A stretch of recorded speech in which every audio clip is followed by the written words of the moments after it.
this book belongs to? Me.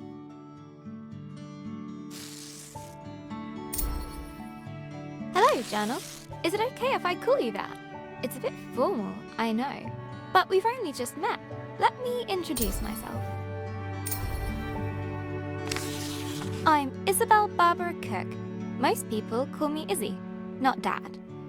He calls me Titch. He's such a numpty head. My little brother Ben calls me Isbo. I call him He Who Chews Curtains. He likes red for breakfast and blue for dinner. And then there's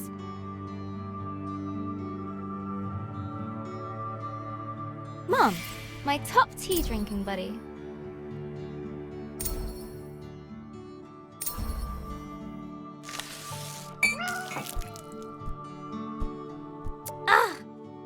I go get my tea, and this is Pinky.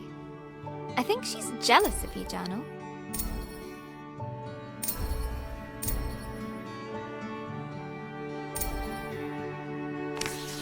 Today's my birthday. Dad made his best cake. Mum and Gran started the singing. Ben gurgled along. I blew out the candles and made a wish.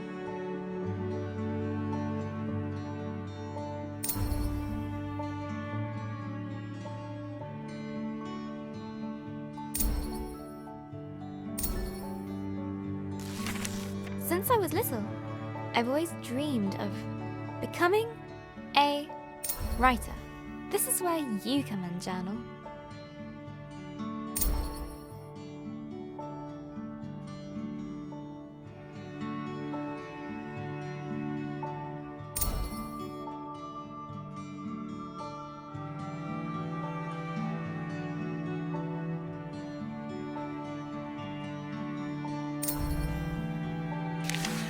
Gran always says,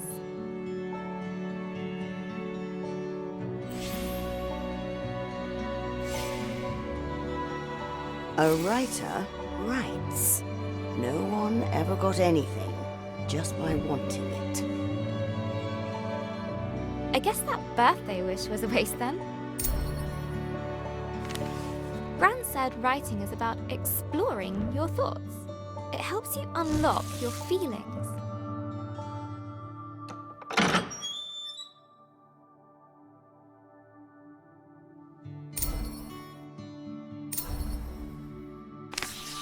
I'd like to write something that will make Gran smile. She always talks about little acorns growing into big trees. Is that to make me feel better about my height? Or about my writing? I want to write a story, but what kind? A romance? Science fiction? A comedy? A drama? Fairy tales? Wait, we're getting somewhere. A fantasy story. So, how do I start my fantasy story? Once upon a time. Ugh, no one said this would be easy. Again, from the top. Not so far away, in the land of Astoria. A place of peace and magic.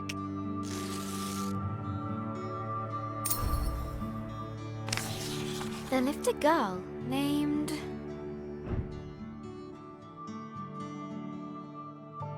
Grace. Everyone knew her by the bright color of her red dress. She was ready to begin her adventure. In fact, she'd been preparing for it her whole life, for she was the only apprentice of the village guardian, Elder Ava.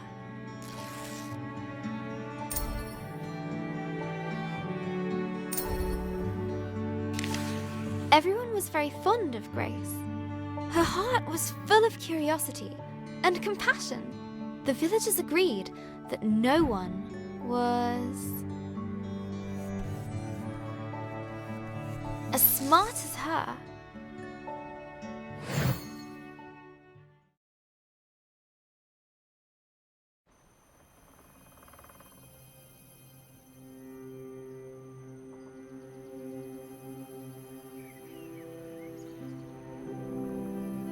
Not too far away, in the land of Astoria,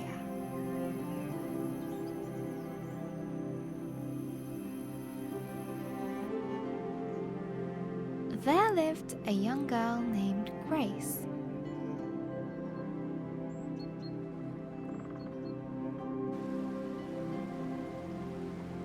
She was smart and loved to study and learn new things.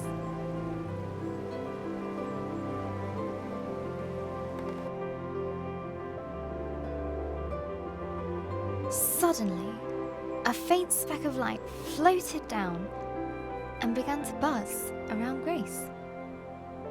Hello, little firefly. Did you come for my birthday? Oh, Elder Ava's gonna be so happy. Let's head back to the village. The firefly shared Grace's excitement. I was studying before you showed up, Firefly. We should pick up my books on the way back. I sometimes forget where I put stuff, especially when I'm lost in a book.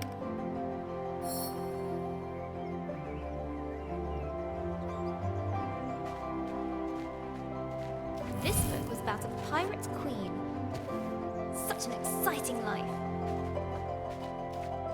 This one's about ancient lands. Maybe we'll go there, Firefly.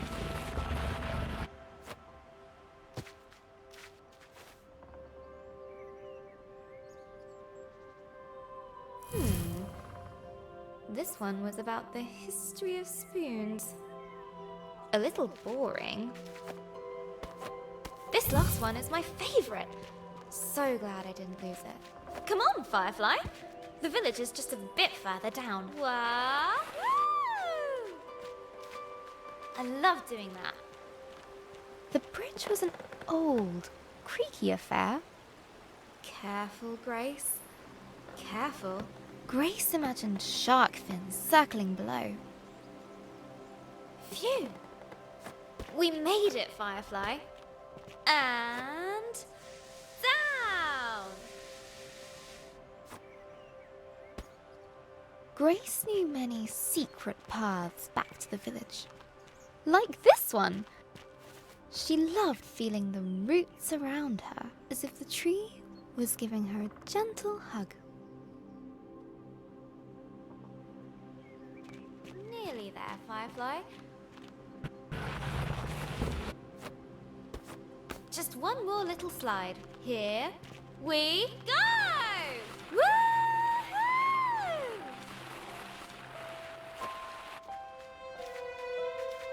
The old cargo lift, barely used.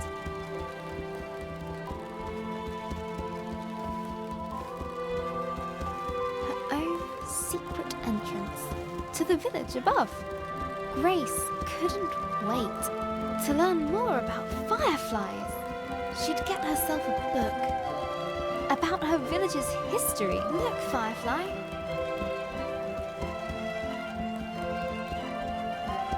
Home. The warm lights and enticing smells of Elder Ava's heart welcomed her.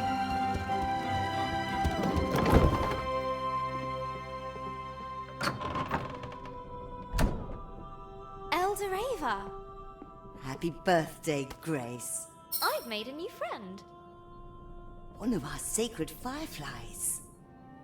This is a very special thing indeed. Does this mean... Yes, it is time. Would you fetch me that box, please?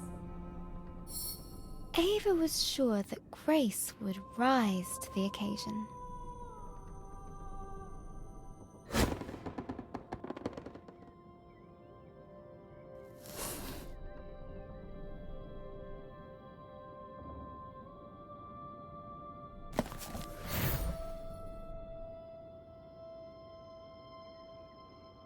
Go ahead, open it.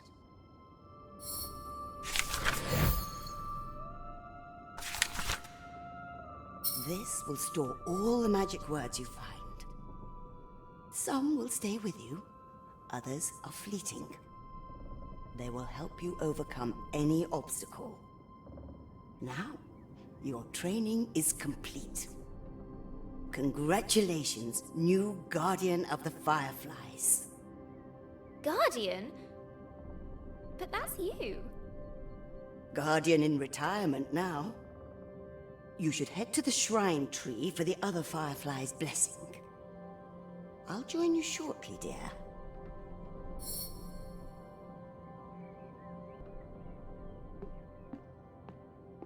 Oh, before I forget, a little something of mine to mark the occasion.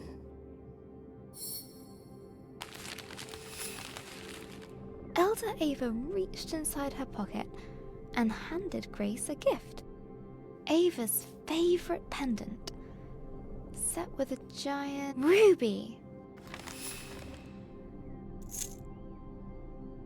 Now, off you go.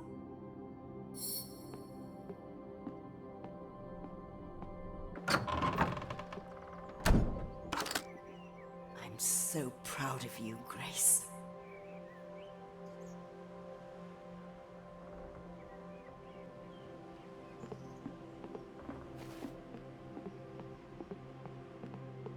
I can't wait to try out my magic book.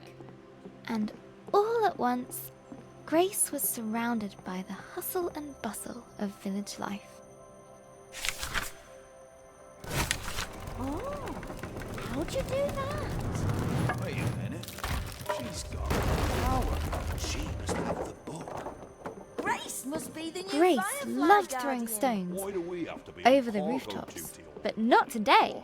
the back seat and just looking at it. That was amazing. Today, the Best Firefly thing Shrine I've was seen all waiting. morning. Look, Grace has the book. Missed. Go on! She looked over her bustling treetop village. I heard you had a bit of leaf mould. This was all she knew, Elder Bassus gave me a poultice. Did it work? Cleared it and it right was up. home. Looks better than ever. Smell that! That's the scent of paradise. I could always use more paradise. I'll take 10. But inside, she was still curious. Hey, Grace! Happy birthday! No, you can't have a magic book. Good to see you, Grace. But Grace has one. But that's different. She's special. But you say I'm special. Careful, careful. No need to rush.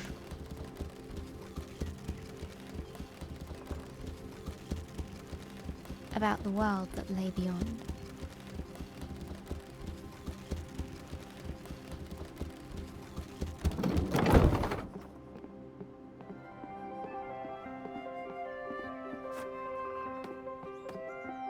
The bridge swayed in the warm breeze.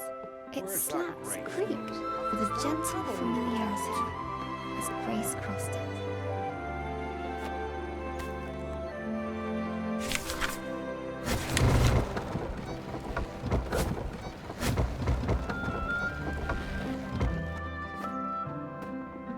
I haven't seen that book for a while, Grace. You off to see the fireflies? Let me get the gate.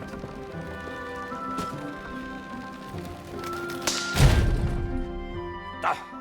Blast!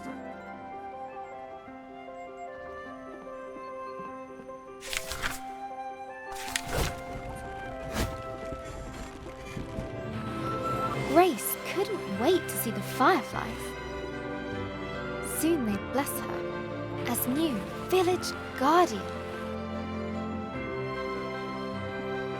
What's being guardian going to be like, Firefly? I hope it's adventurous.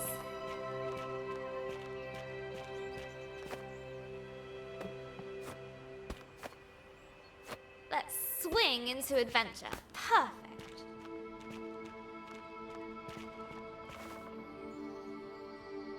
Grace crawled through the dank, dark tunnel.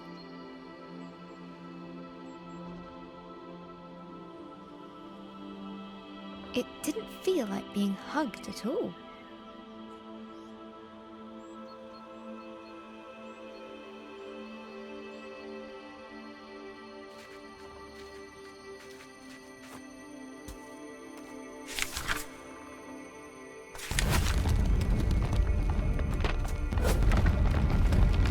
rocky cliff face posed no challenge to her now.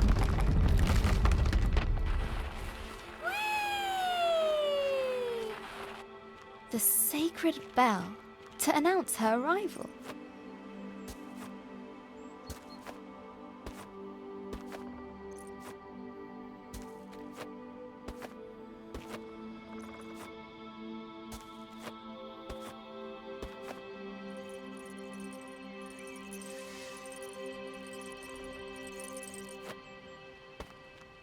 At last the tree was in sight, home to the fireflies, whose ancient energy kept the village safe from harm.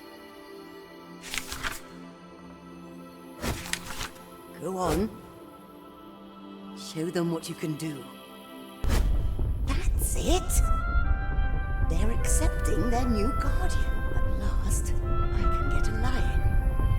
Glowing light surrounded her, a timeless energy that birthed stars and forged suns.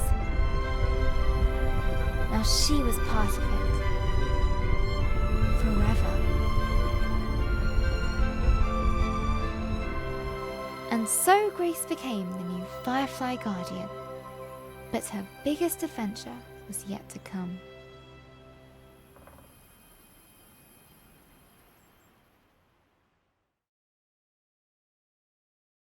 Hello, Journal. This time of the year, it gets dark so early. Like the day is just an accident, and the night is how the world really works. Stars and fireflies glowing in the dark. I've never actually seen a firefly. Do you think that matters, Journal? Glowing things are cool, especially in nature.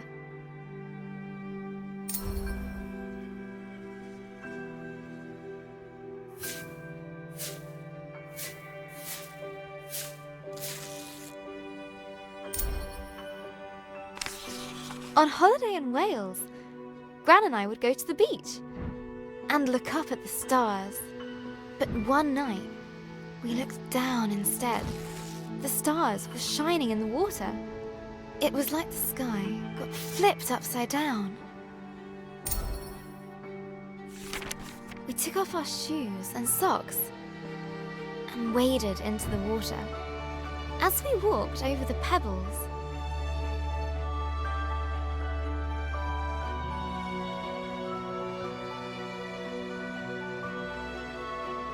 they glowed beneath our toes.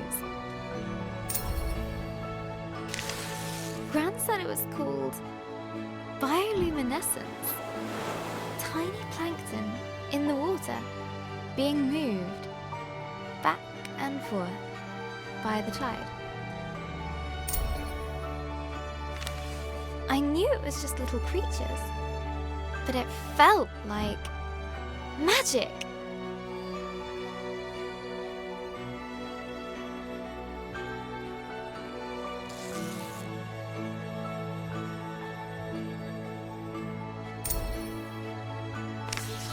I got up very early the next morning.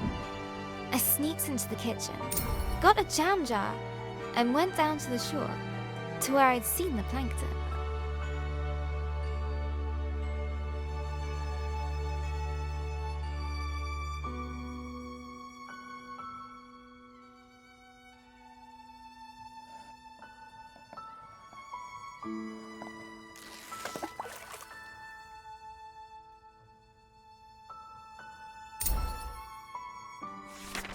That evening, I was so excited. I carefully put the jar on my bedside table.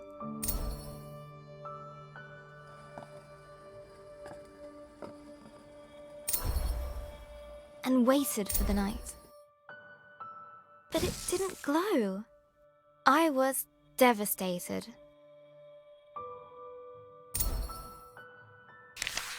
I showed Gran the jar. She laughed. Gran always says,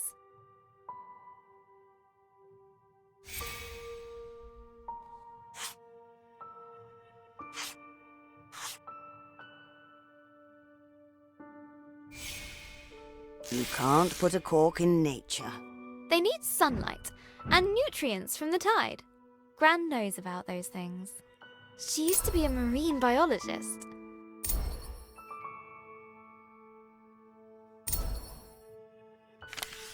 Gran bought some special algae that would grow at home. We spent the whole day planning it.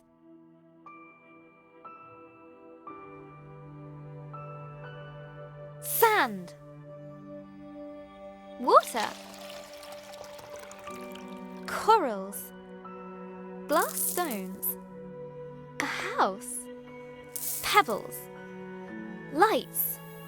Company.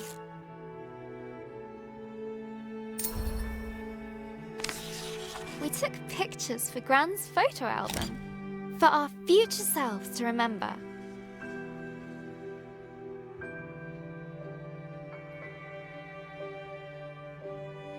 How the tank took ages to fill. How we took turns stirring the algae in. How happy we were when we had it all set. Just needs time to develop, said Gran.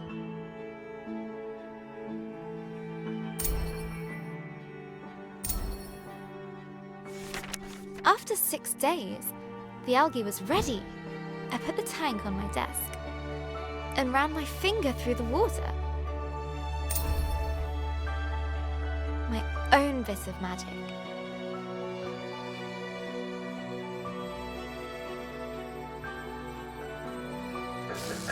Izzy?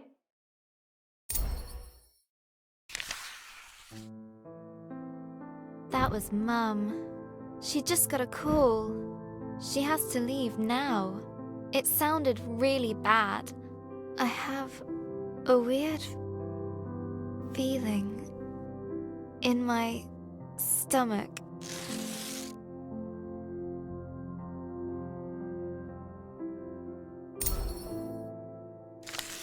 Something I don't know how to deal with. We just heard that Gran has had a stroke. I don't want to believe it. I can't lose her.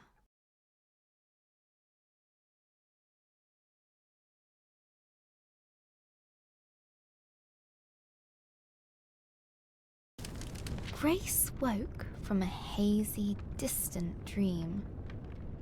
Something unnatural had stirred her from slumber.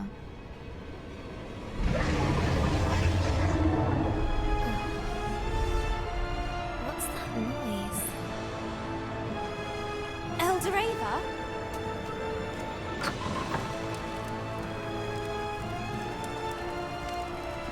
Grace! A giant creature is attacking our village. Attacking? I thought the fireflies protected us. There must be something wrong. Get to the tree at once. Hurry! What creature could have caused this? And suddenly, Grace was surrounded by smoke and cinders. As she hurried past the crackling rooftops, her concern grew. Hey, Grace, you gotta hide. You can hide with us. Broken. The lift. No, there's no space. Oh, okay. Find your own hiding spot then. She looked at her burning treetop village. This was all she knew. This was home.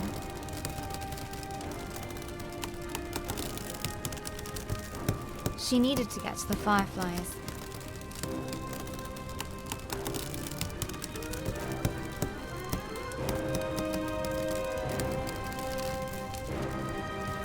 She needed to keep everyone safe.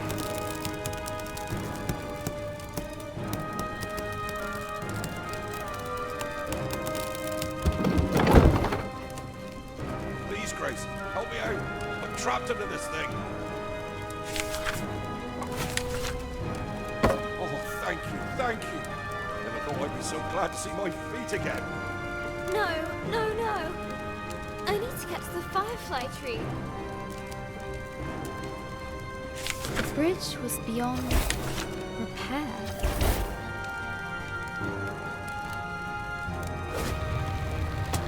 Okay. One step at a time.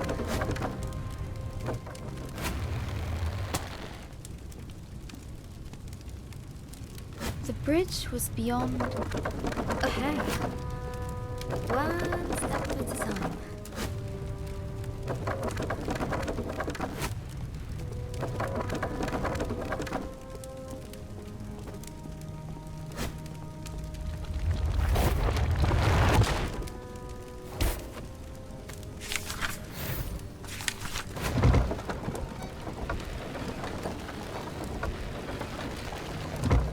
Word magic. Yeah. A terrifying noise echoed from beyond the village gate.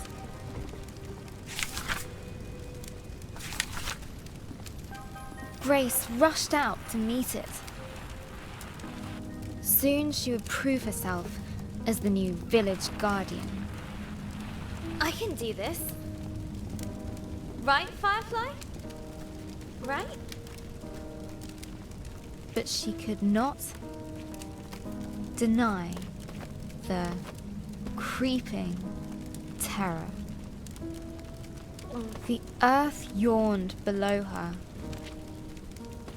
The earth yawned below her. Phew. Made it. That was scary.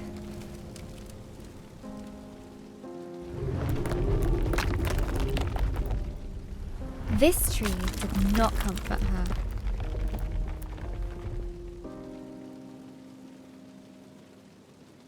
It was as scared as she was.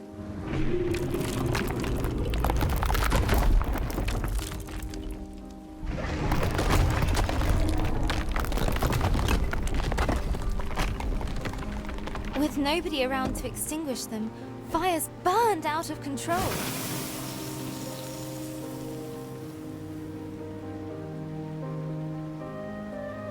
Some words will stay with you, others are fleeting. A strange blaze crackled ahead. Is that fire? I've never seen a flame like that.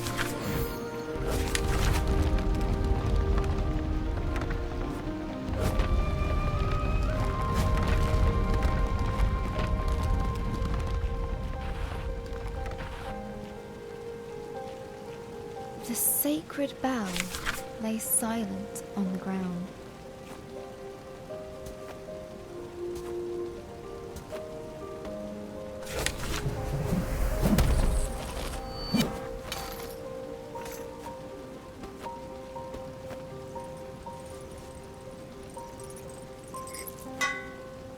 Nearly there.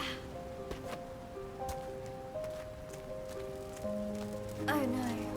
No, no, no. Where are the other fireflies?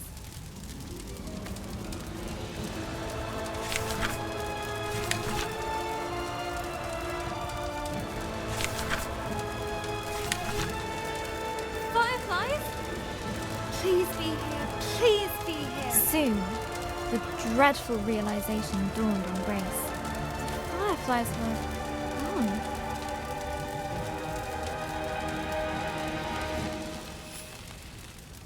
A new determination rose in her. She would find the fireflies. Elder Ava! Something took the fireflies. I know. Our people will fall sick without them. Don't give up hope. I'll get the fireflies back.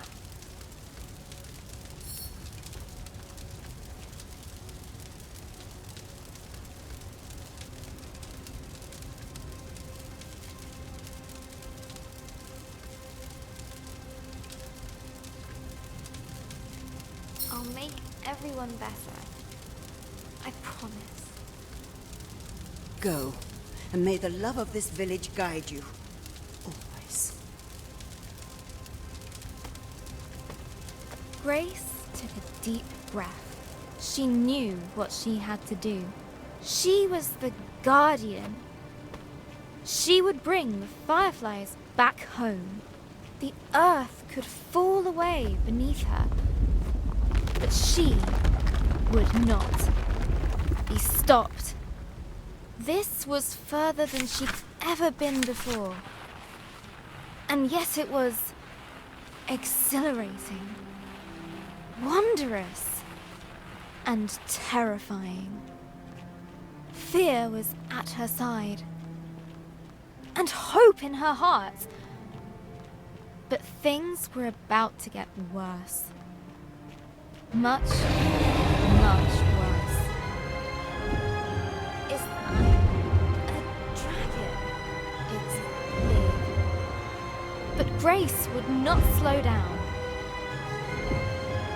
Not for crumbling paths. Call that an ending? Try again!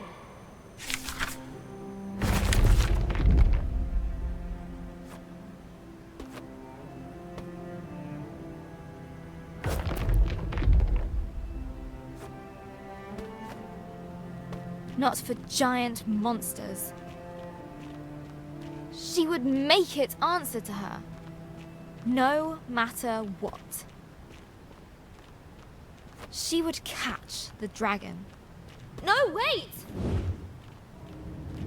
She raced forward.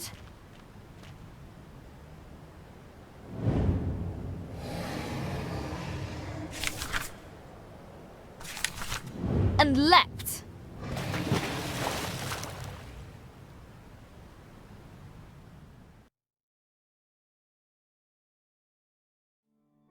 Hello, Journal.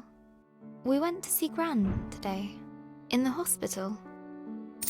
It looked like a big grey fortress.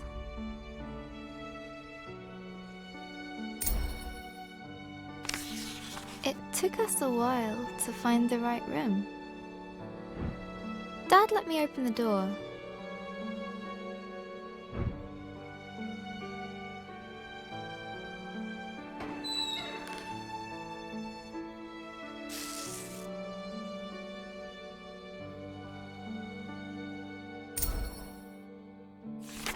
Gran has a big, cozy bed at home. Nothing like the hospital one she was in. Lying in there, she looked so small. I don't remember her being that small.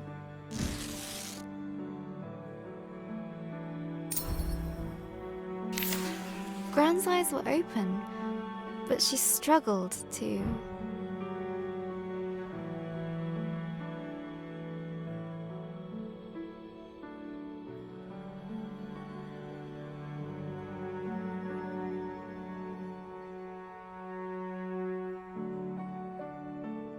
Find the right words. She just couldn't.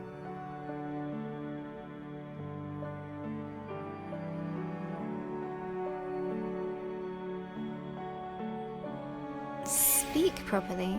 The doctor said it was called dysphasia.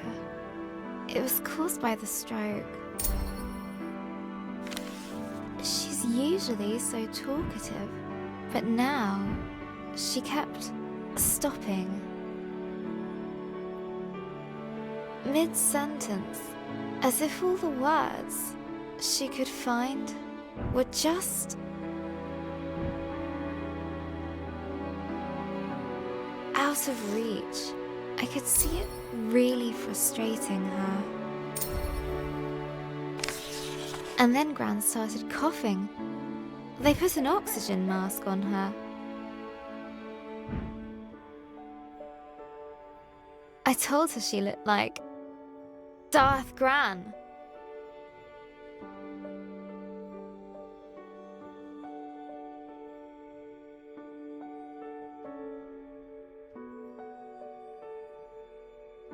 She smiled at that.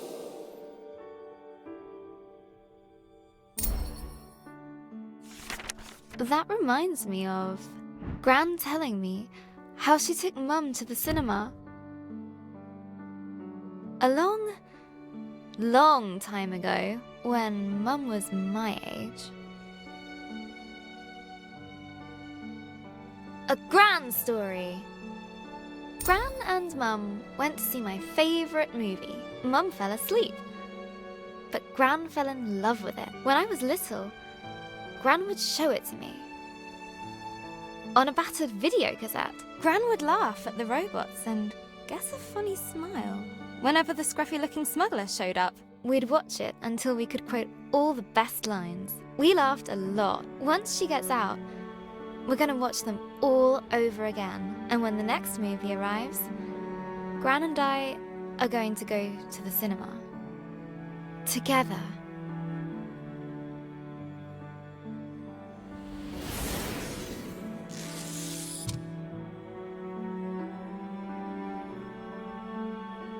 And soon, Gran and I will be playing games again.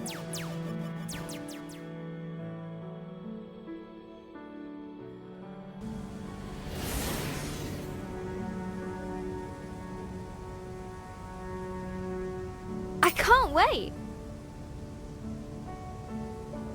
This time, I'll beat all her high scores. For sure.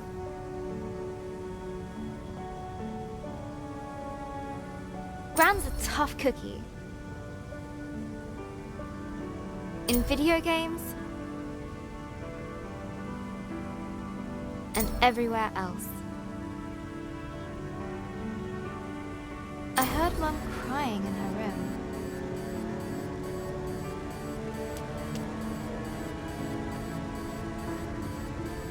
I've never seen her cry before.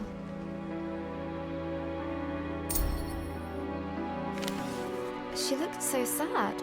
I didn't know what to do. So I made her a cup of tea.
Just like Gran's, she said.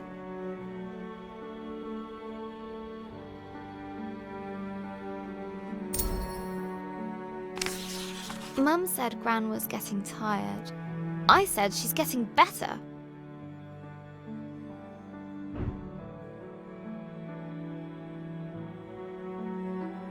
Mum said she felt helpless. I said she was just sleepy. Mum said Gran's going to... I said she's going to be fine. Everything is going to be fine. All you need is a leap of faith. Will Gran still be Gran after this? Of course. She'll be fine. Fine! Gran is going to get better, right? I made her smile. That should help.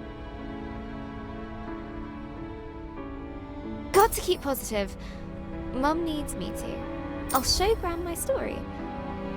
Mum as well. They'll enjoy reading it. I hope it helps. What else can I do?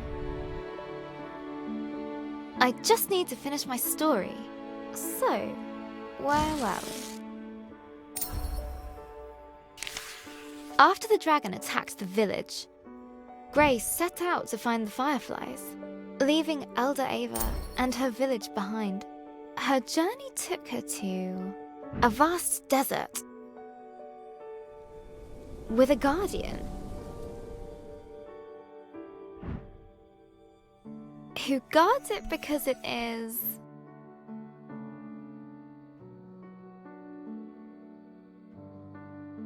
sacred.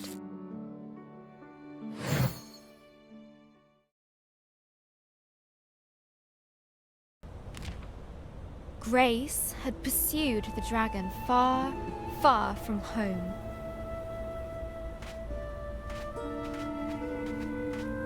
The desert spread out before her, dunes rising and falling like a sea of gold, timeless and bewildering. A glow in the sand. I'll get you safely home. Another firefly escaped from the dragon's grasp. Hey there, little one. You're safe now. Where did this wind suddenly come from? There was something very unnatural about it.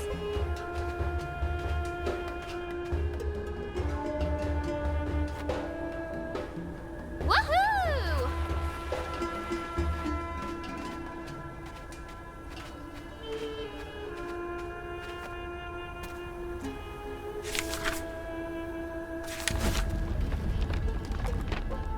A little wind won't stop me.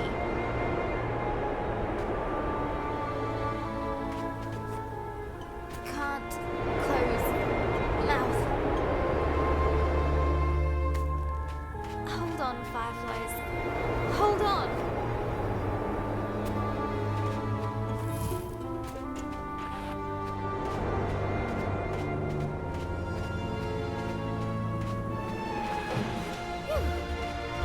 It stopped. Someone's down there. Oh, learned creature. This place is sacred. Really sacred. You don't look sacred at all. Looks like you're a scholar. So am I. Do you know something about astronomy? Go away. May all ends stay out.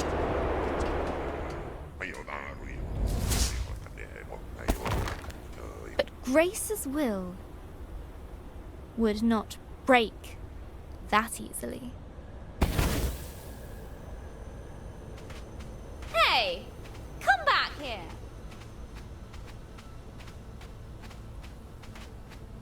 I really need your help. I said go!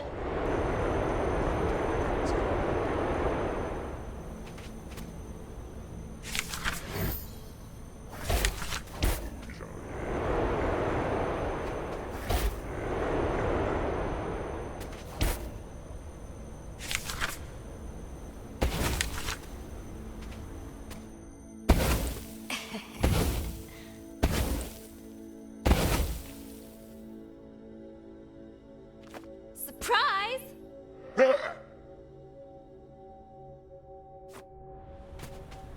Really? Who does that big bag of wind think he is? Look, whoever you are, Go away! I can't. I have to find the... Go away!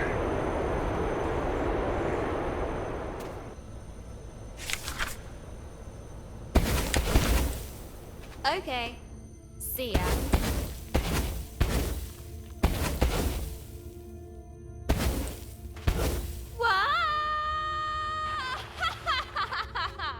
That sorted Mr. Grumpy Pants out. The yawning cave burrowed deep into the earth. Home to wondrous life. Easily scared.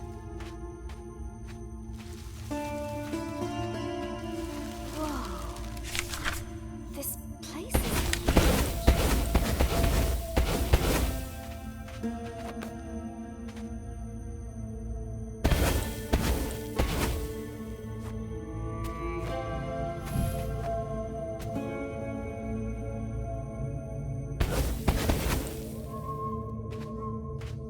Grace felt like an explorer.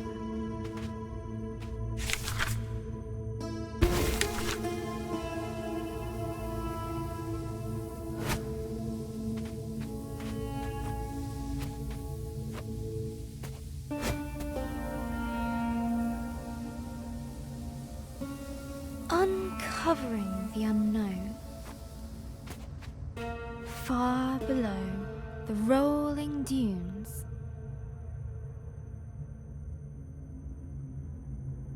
I wonder what used to be down here. Maybe sand-swimming desert pirates? Or one-eyed troglodytes? I hope not.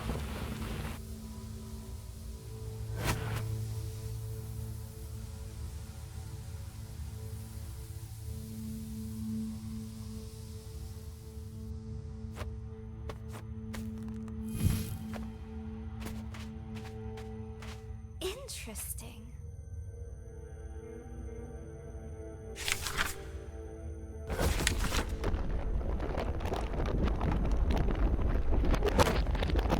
Deep under the desert sands, Grace found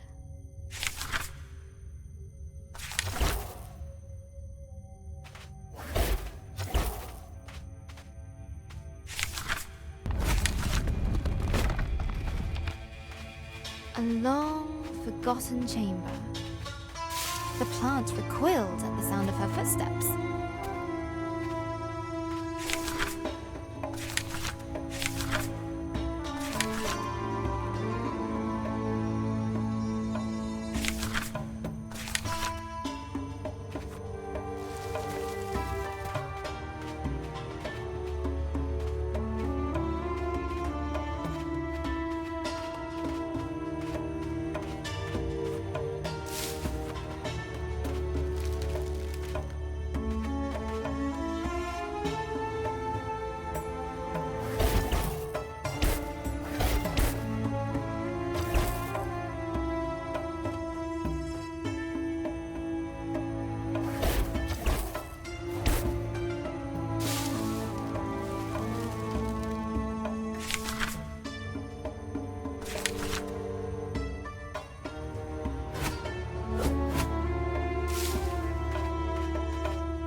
Broken remains of greatness past.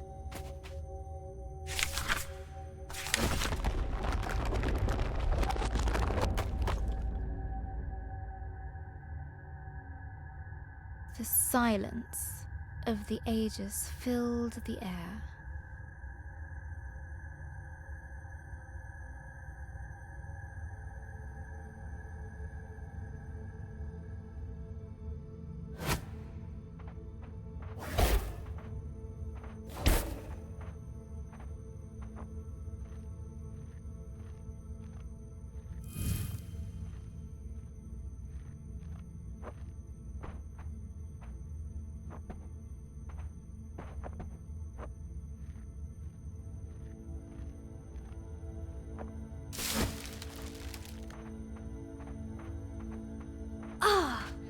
Fresh air!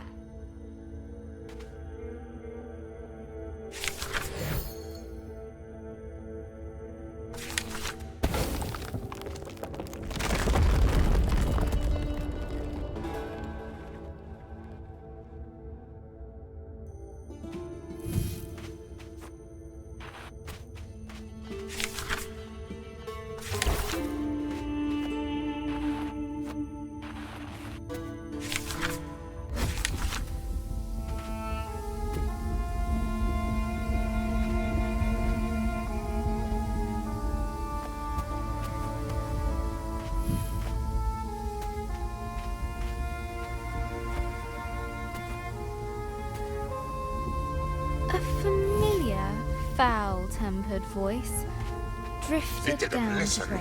I need to find it. Sacred, I said. No one listens to me anymore.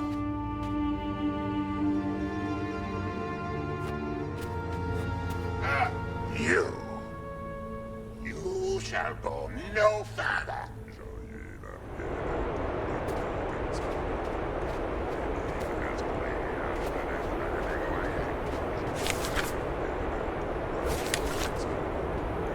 Oh, please shut up. Ha! Word magic. Grace had disarmed the djinn. His fury was great.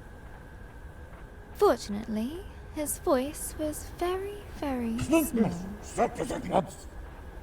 But the Desert Guardian would not let it rest.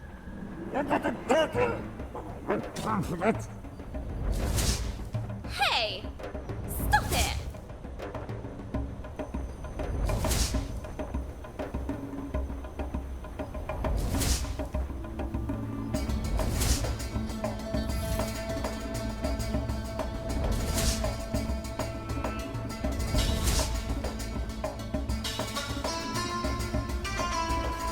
I need to find the dragon. Don't you get that? I really don't have time for this.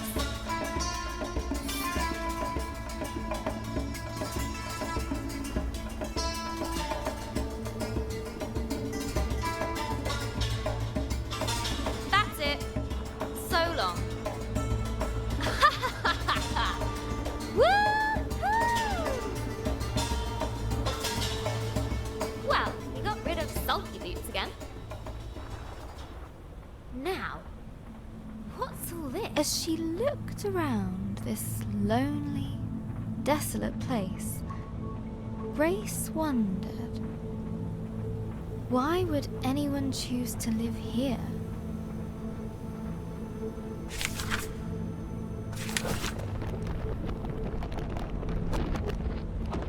There had been people here, once upon a time. What happened to them? Who were they?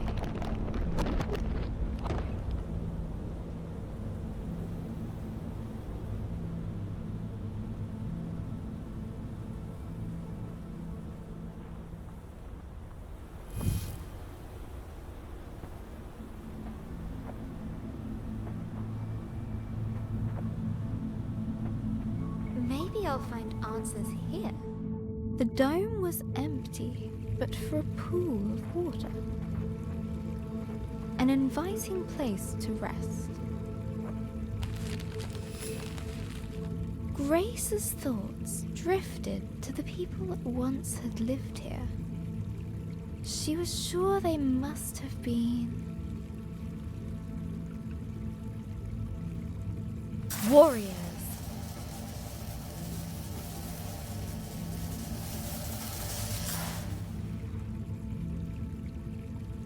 A distant roar roused Grace from her thoughts.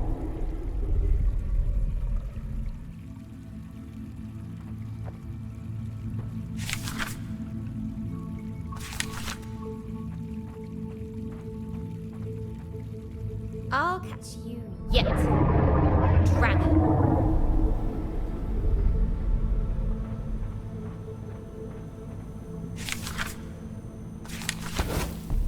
The ancient statues toppled before Grace.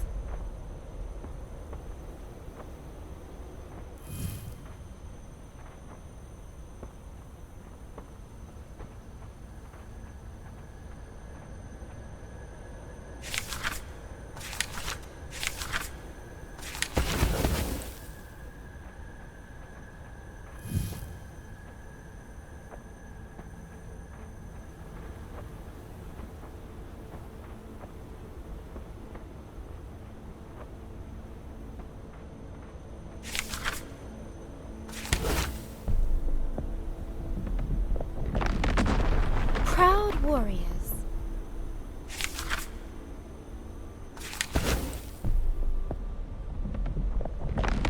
Protect protectors of their land.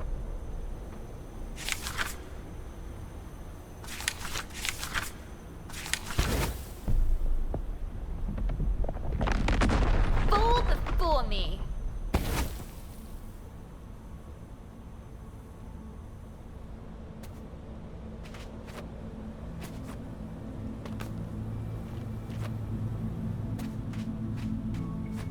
Proud warriors, protectors of their land.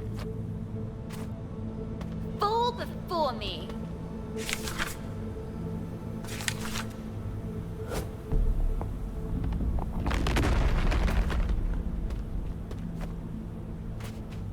But behind Grace, a grumpy mumbling could be heard. Ugh, him again. Let's move.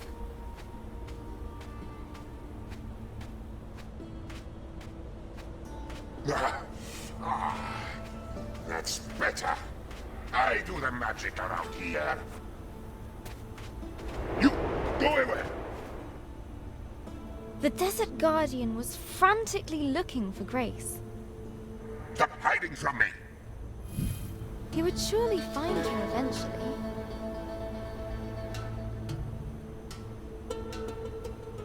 Wouldn't he? Easy.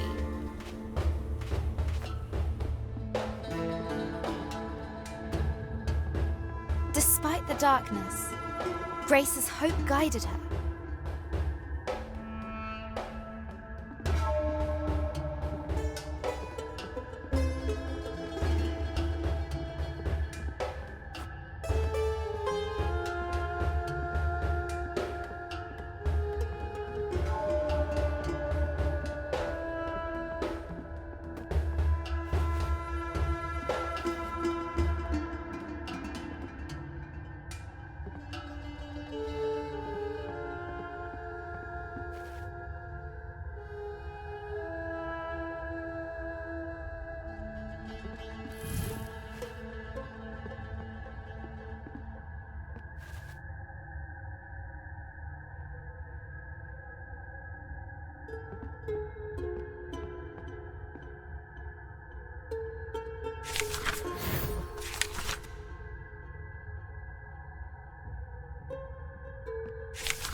It must leave.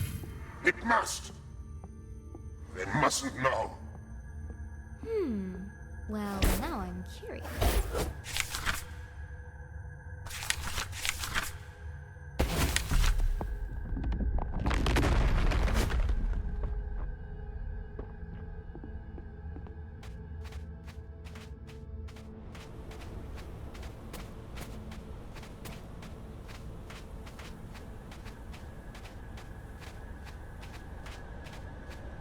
What is it with this guy?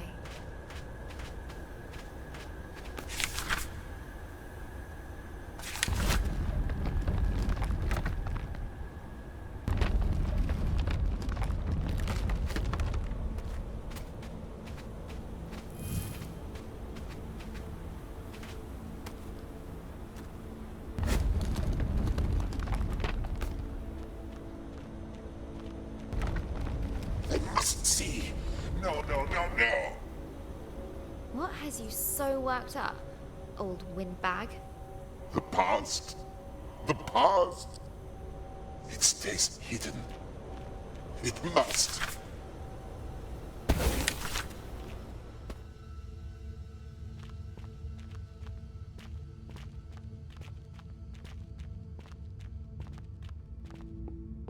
Oh, the old days. So little left. Rest forgotten. Look, whatever it is you don't want me to see, I'm sure we can... No. You cannot go further. Back! How can I get him to listen? Would she break the Jinn statue? Or repair it?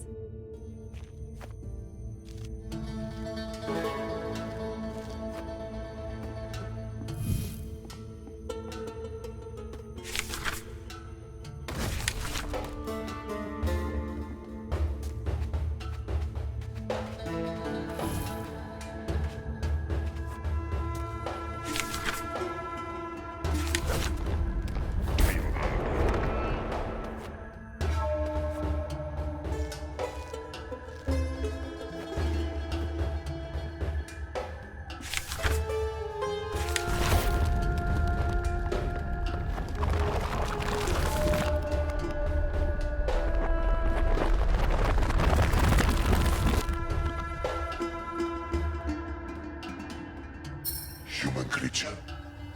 You rebuilt my statue. Why? You weren't listening, but you look calmer now.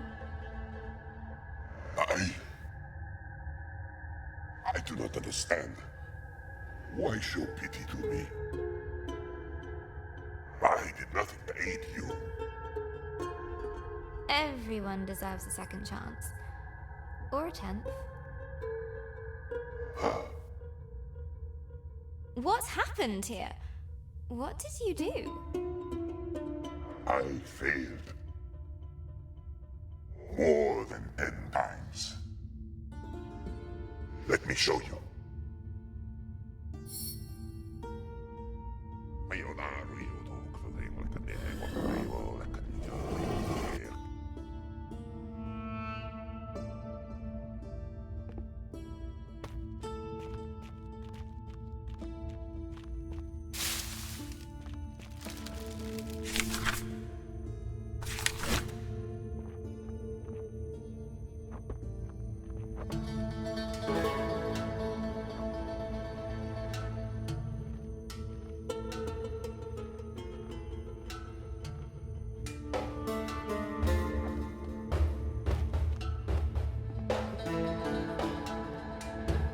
I was once worshipped here.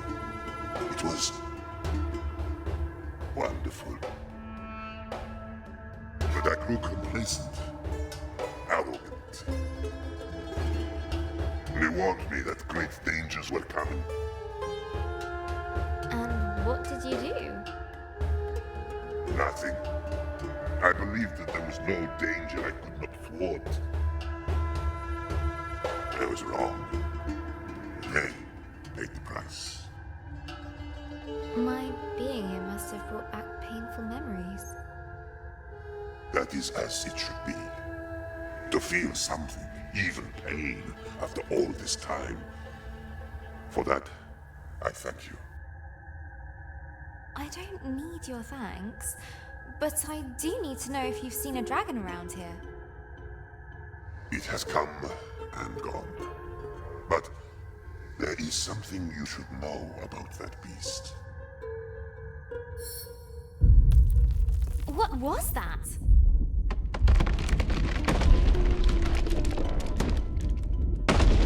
Hold on! Fall softly, my friend. Knowledge will be yours in time. Use it more wisely than I did.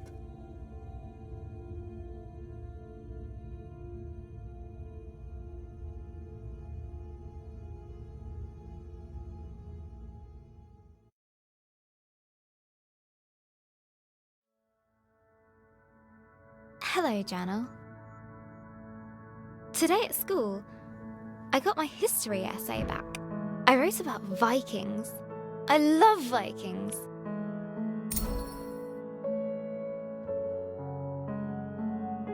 Mr. Collins didn't like it. I won't be showing this to Mum.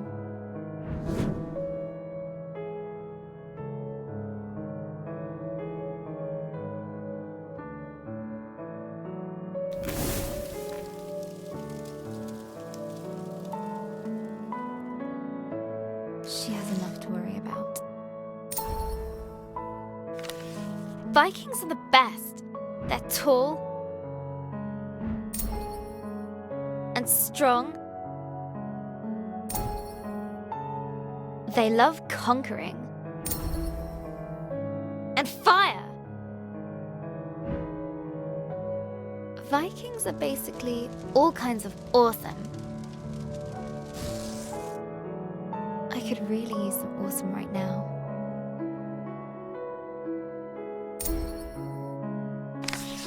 I got her old photo album out. I wanted to see Gran like I remember her when she was awesome.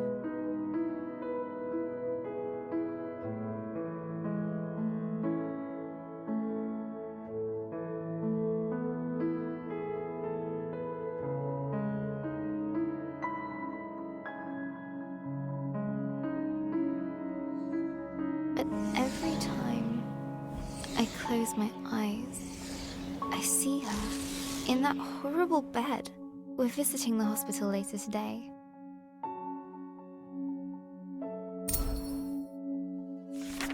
When we arrived, Gran was asleep.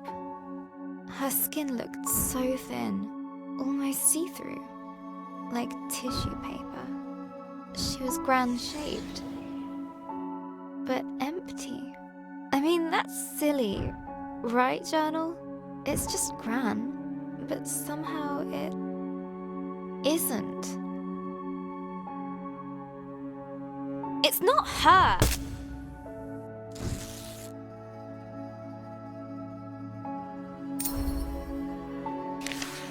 She woke up after a few minutes, but it didn't seem like she knew who we were. Why? Why is this happening? Why her?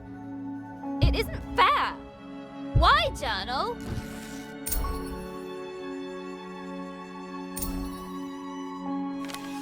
Gran still can't speak properly. It's so cruel. She can't tell us anything. Like what she wants to eat? Or how she feels? And what's worse, everyone pretends they're having a real conversation with her, but they're not.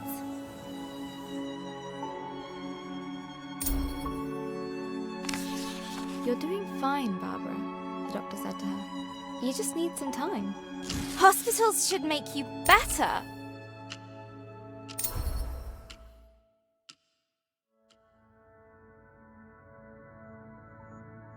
She's so ill now. I want her better now. Just wait. Time is a healer. I thought that was his job. I wish I could help her. It makes me so mad.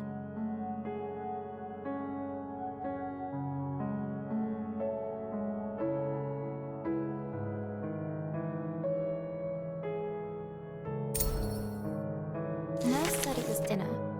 Mum had ordered Gran soup and a jacket potato. But when Gran tried to eat by herself, she kept dropping her cutlery.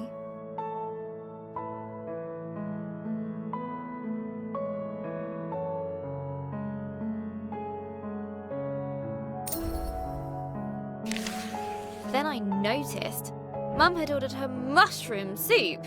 Mushroom! Gran calls them nature's bogies.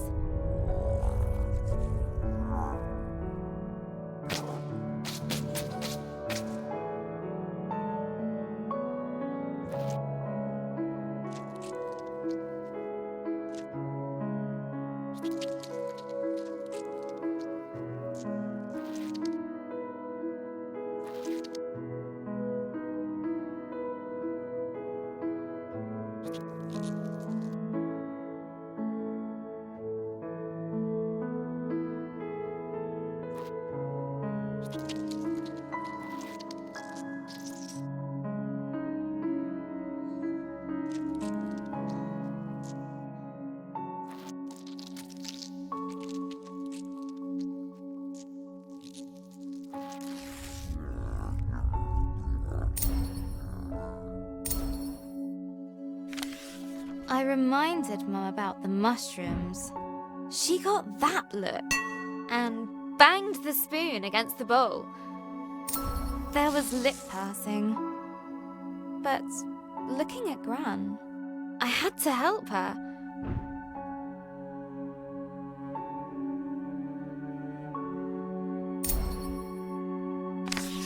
I still had some loose change, so I ran down to the entrance hall, where I'd seen a vending machine on the way in.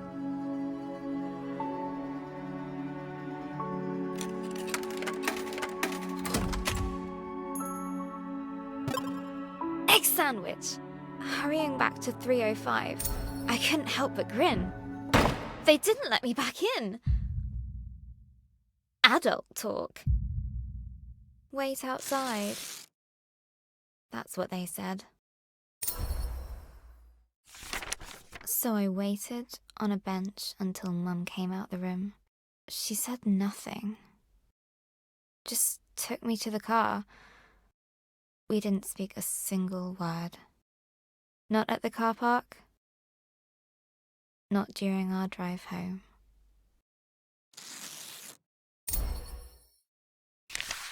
Dad had made pies for tea. I just wasn't hungry. Dad said I needed to eat. I said if Gran wasn't going to eat, neither would I. He sent me to my room. I slammed the door really loudly and flumped onto my bed. I still had the egg sandwich. It was all mushed up. Everything is all mushed up.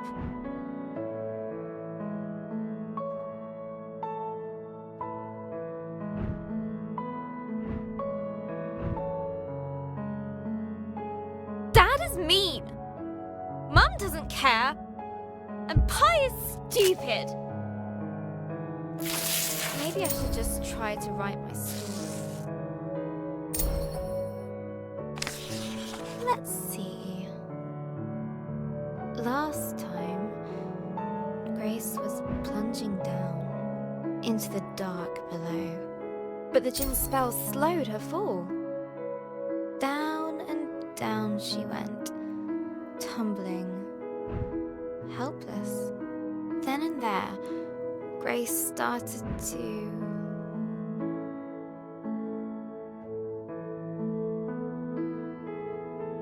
cry, but the darkness didn't care.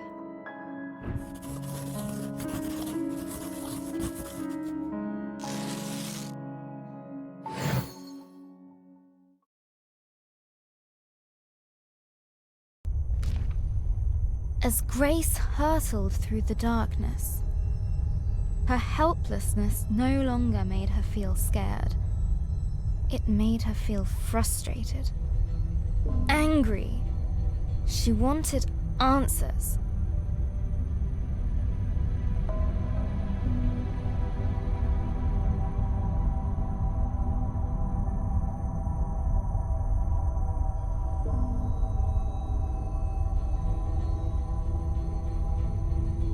The djinn's magic gently released her into the unknown. Now where am I?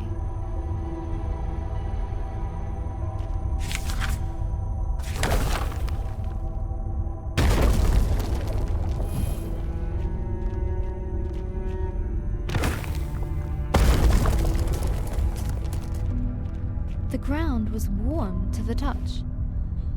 At least it's quiet down here. Just my luck. And what's that? Molten stone. She'd seen nothing like this in her forest home. I really miss my reading nook.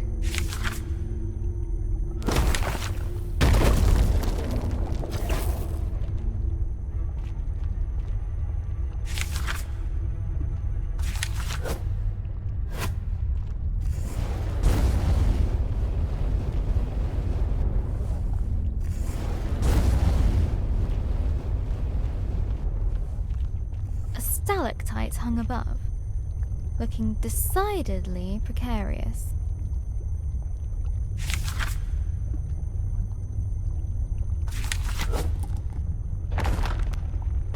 None of this seems welcoming.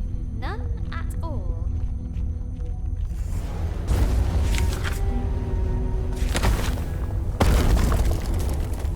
Careful! What is this?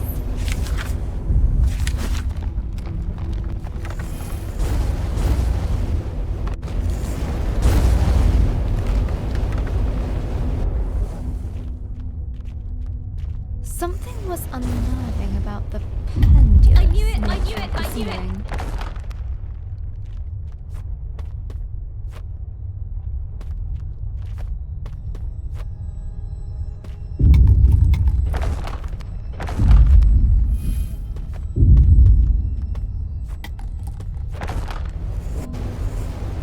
Something was unnerving about the pendulous I knew it, I nature knew of it, the I knew it. ceiling.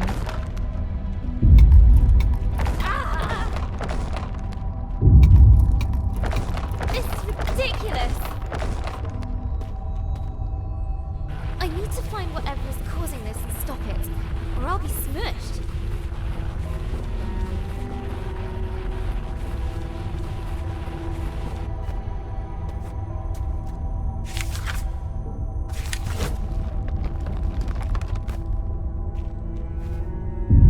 As the sound got closer, Grace realized she would soon face its maker.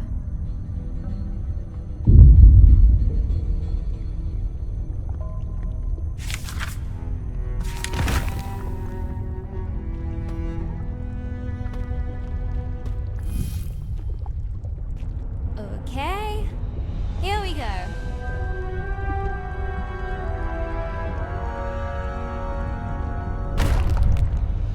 Fire and flame wrapped her form. Hey! Stop that! You'll bring the whole cave down. But the giantess just kept on pounding. Yeah, just ignore me. It's not like I might die over here.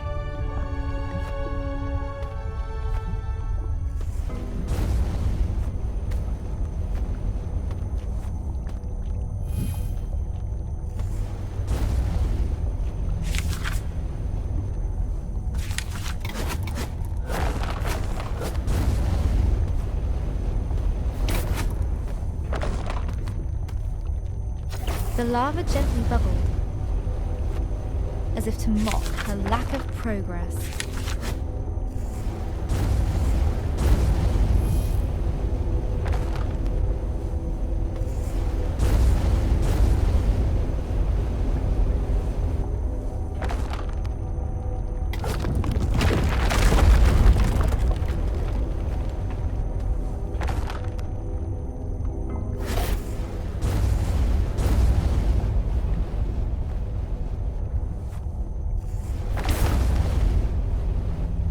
No one will want to read that ending.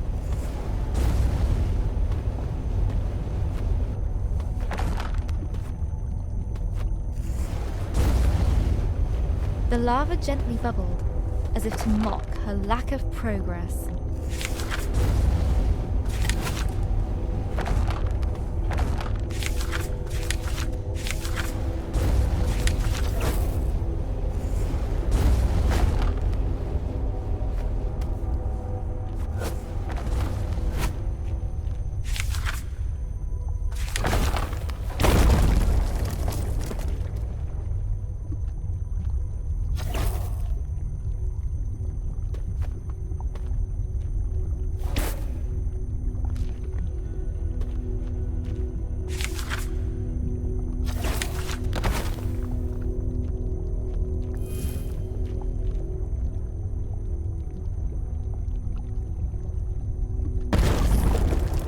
I needed that.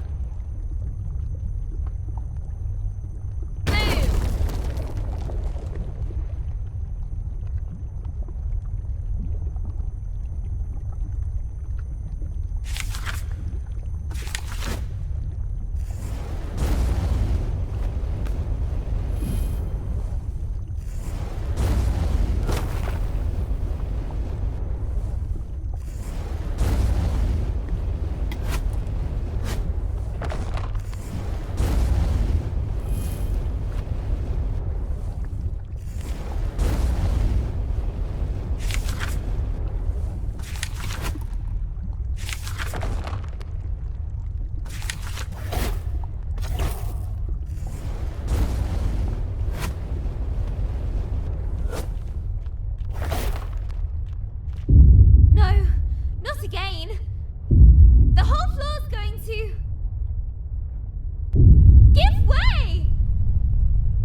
listening or ignoring. I don't care. I have to stop her. Inside Grace was a white, hot rage.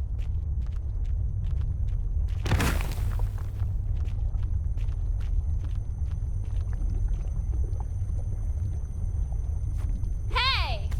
You!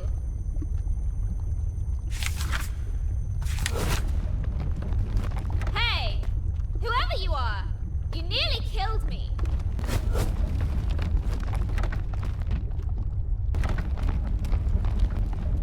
Hey! Are you listening? Leave me alone!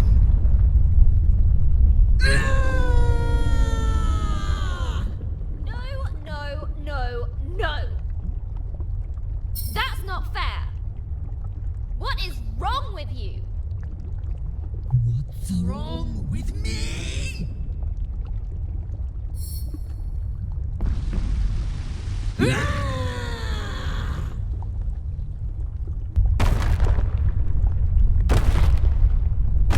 I might have overdone this.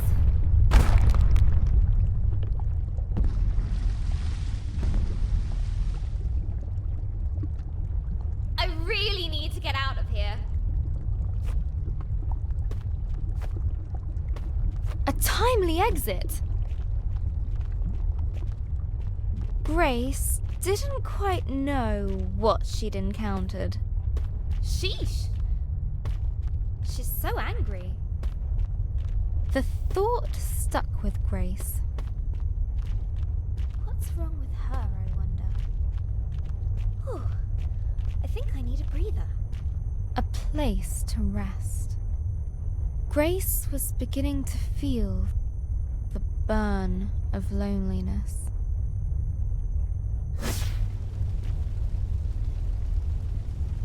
Ah, better.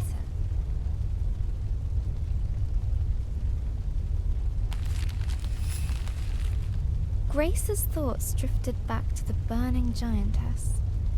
Why would she be so full of rage? She must have felt alone. Imagine being stuck in a cave, all by yourself. I go bonkers too. Grace vowed to be more understanding.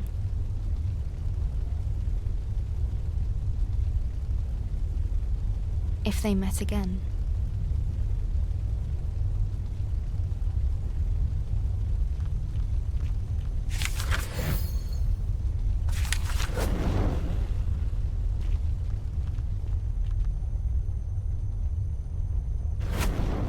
As the light pushed back the darkness, a heaviness lifted from her heart.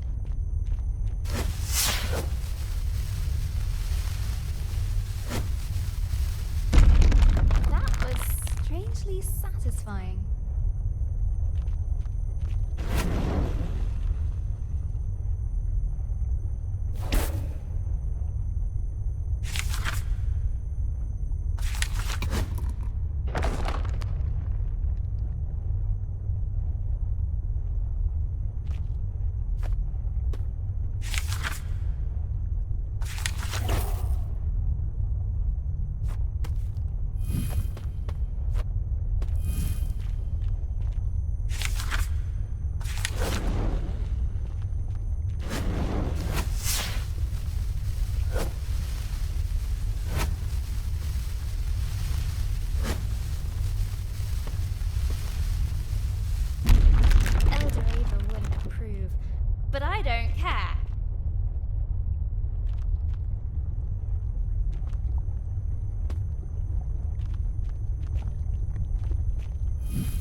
Grace was adrift on the current. Without control. Lost on the flow of lava.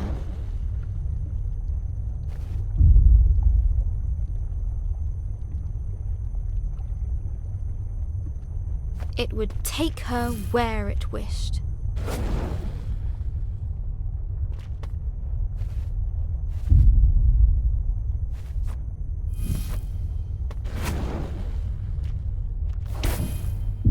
It's speeding up. That can't be good.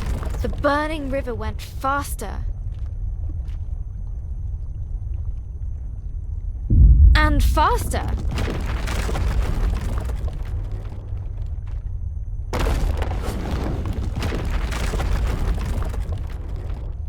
I can't end the story here. Grace was adrift on the current. Without control. Lost on the flow of lava.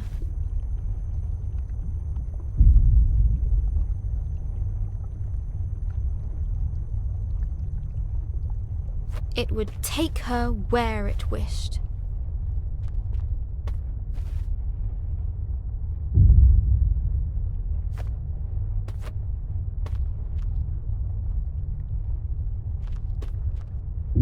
It's speeding up. That can't be The good. burning river went faster. And faster.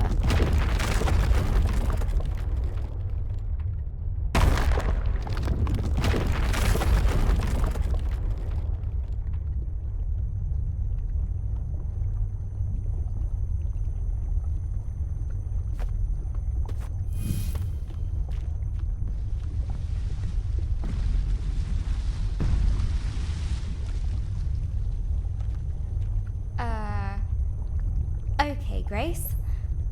Remember, empathy. You! You again!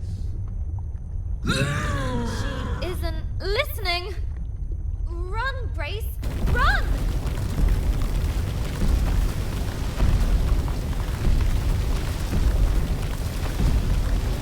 Thundering steps shook the earth.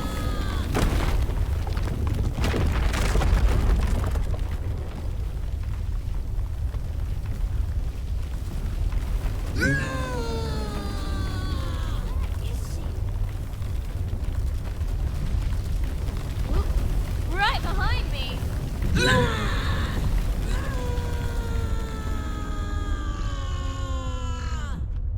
Debris was flying everywhere.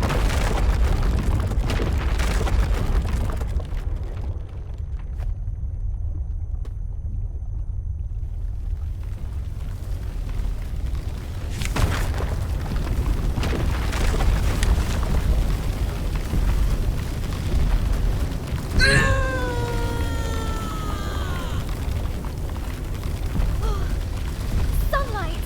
Freedom.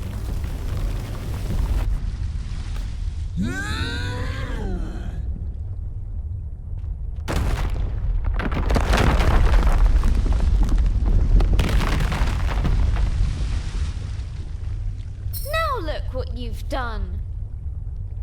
You look! We're trapped and it's all your fault. I hate this place and I hate you. I hate you! Her anger consumed itself. Huh? What happened to you? No. Don't feel so angry now. Angry. When I'm angry, I take a few deep breaths.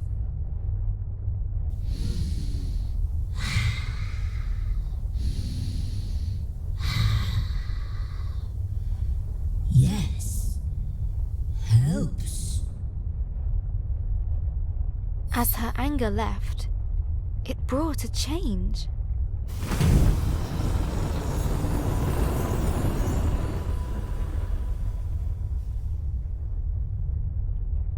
You did it again. Lump's anger gone. Lump? Nice to meet you. I'm Grace. Sorry I was so angry. Lump's sorry too. Lump scares Lump when Lump's so big.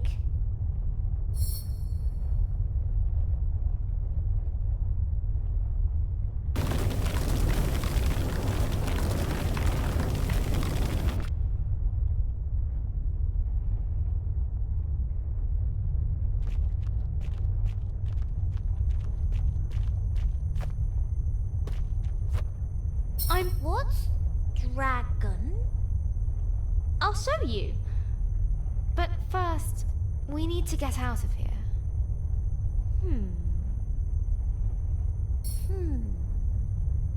Just then, Grace noticed a boom shroom she hadn't seen before.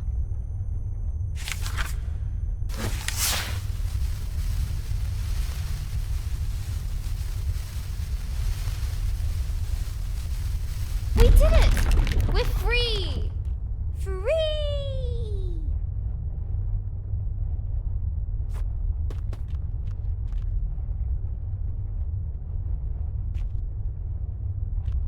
Lump! You coming? Lump likes Grace.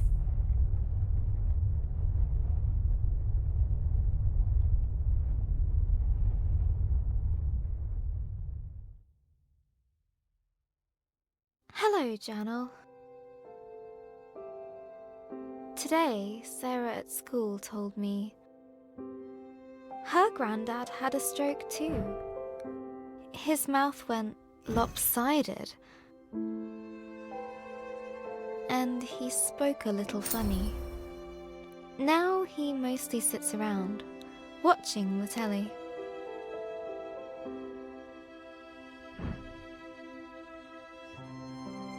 I don't think Gran would enjoy that.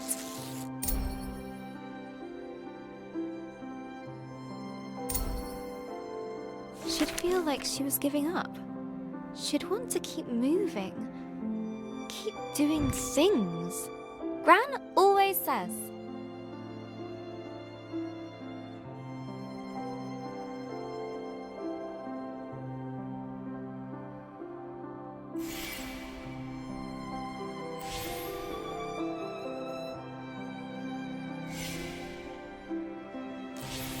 Give the world your kindness, and it will return it threefold.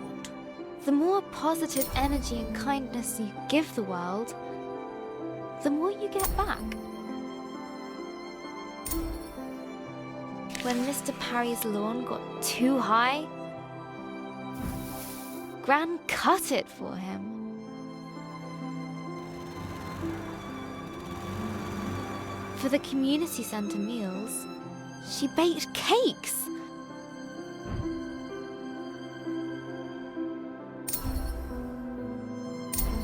She even does the unthinkable. She changed Ben's smelly nappies. We could do with kindness right now. Someone better step up. Me! Starting with bringing world peace? Cooking for the elderly? Cutting Mr. Parry's lawn? Tidying my room?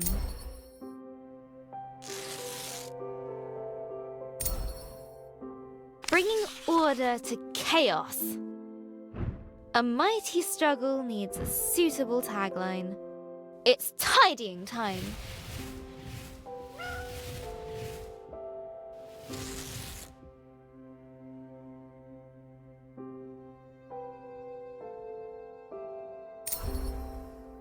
And then I did the washing up from breakfast.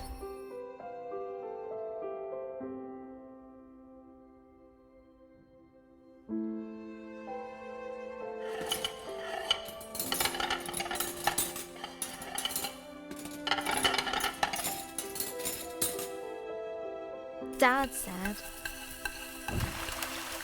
It's a miracle. Then he bowed at my feet. He's such a complete numpty head.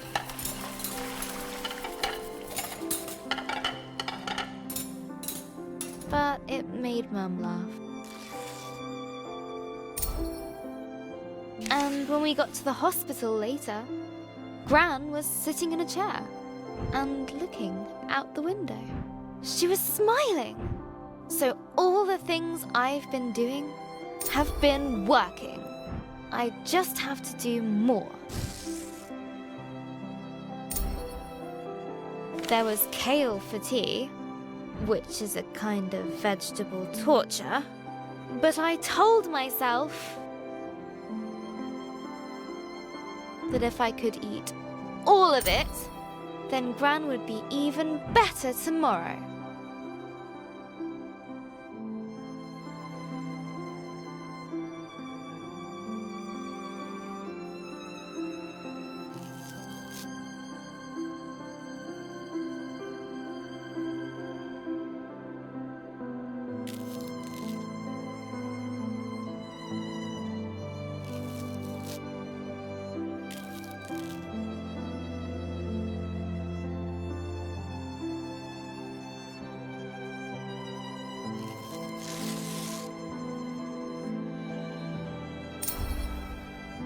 I am on fire today. I ran up the stairs, 2 at a time, just to top things up. Pinky was very impressed and slept on my feet all night.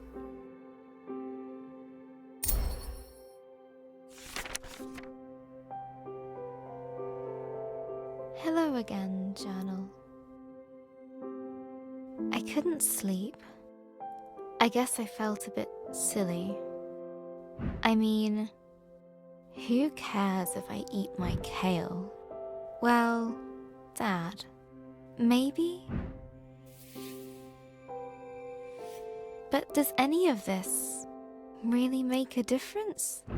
It's just, if there's a sliver of a chance, it actually does. I want to believe in it.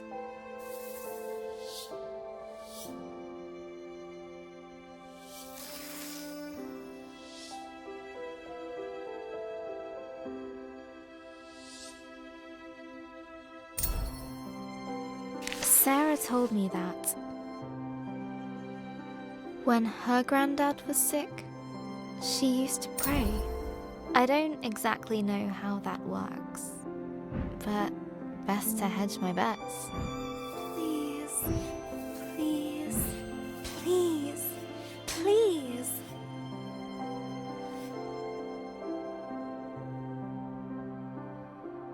Please, please, make Gran well.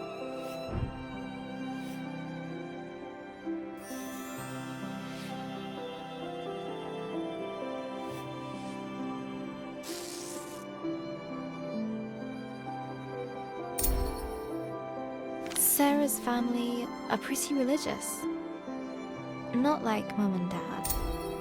I don't know that much about religion, actually. I like the stories, especially the one about the Ark, and rescuing all the animals.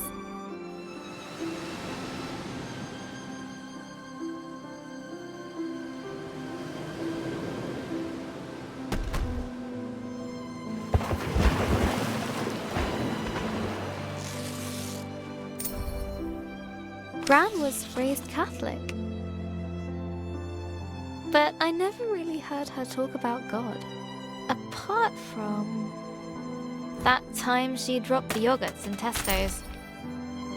We took care of the mess before the staff noticed.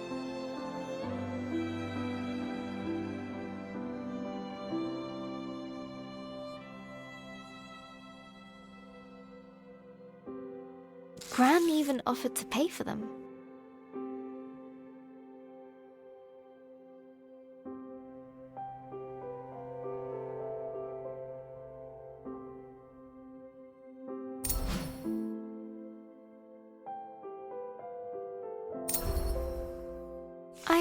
her once. She said, if there is a God, they're in our actions.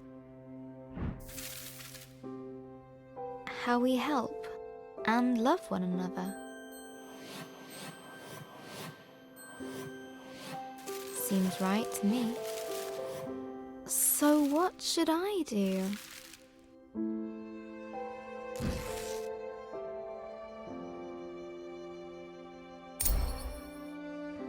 I'm going to bring in my story next time we go to the hospital. I can read it to her. I think she'd like that. Maybe if I do a really good job, she can come home in time for Ben's birthday.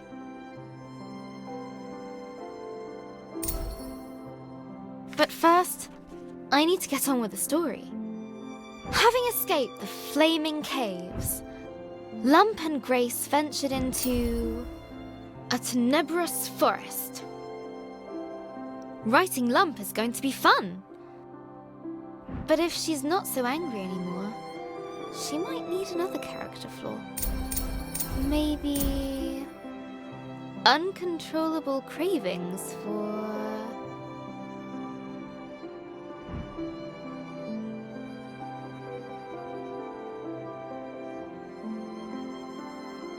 sweet fruit.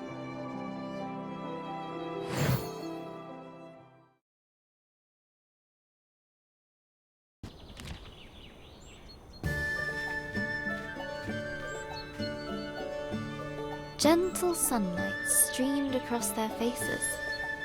Sun! I missed you. Oh, Skyfire is warm. Like Lump.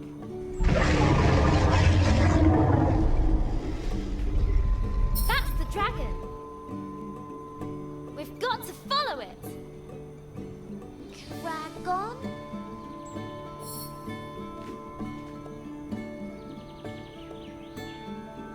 We need to follow it. Let's go, Lump. Lump no likes follow anything that goes "Rah!"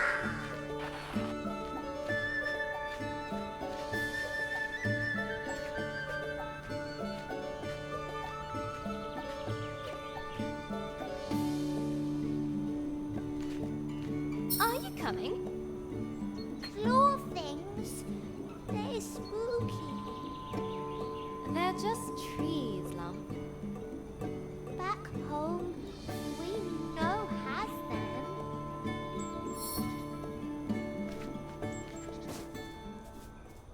the grey forest, dark, foreboding. Grace didn't care. Home. You miss it. Yes. That's why I'm doing this. You miss home, but you leave. You curious woman.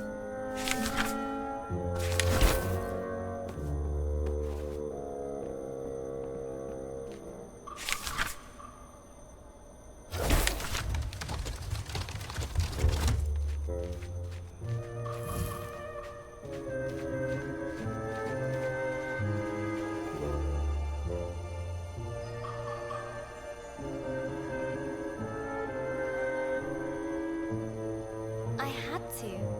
The dragon stole our fireflies. I promised I'd get them back.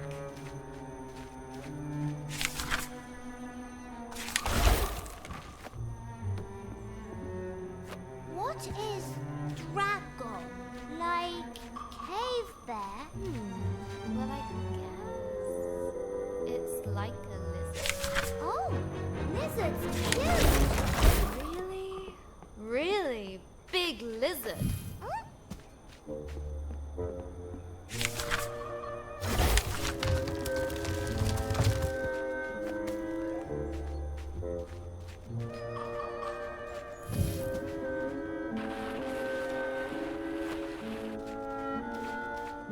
Ooh, big stone. Go, go, push it, push it.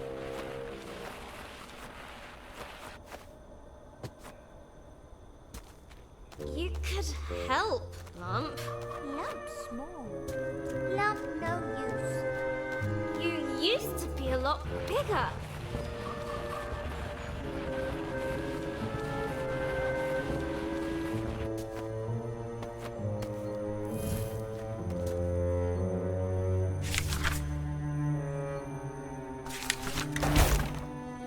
Lump was? Don't remember. I'm glad to have you here, even though you are small. Lump glad to be with human. You are the bestest human. Yes, yes.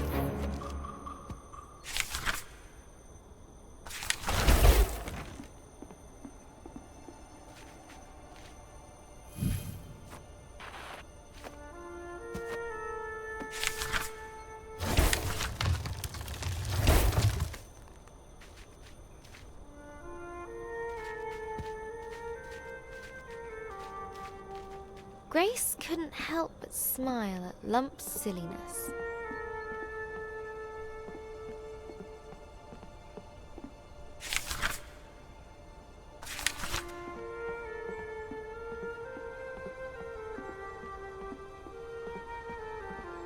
Her fiery friend was finding a place near and dear to her heart. Suddenly, a strange, sweet scent filled the air. Lump noses that smell. What is it, Lump? Looks like some kind of fruit. A fruit? Yum, yum. Lump love fruit. That's nice. Like honey from back home. Wait. I can't let myself be distracted. We need to go. Now! But the fruit. Okay.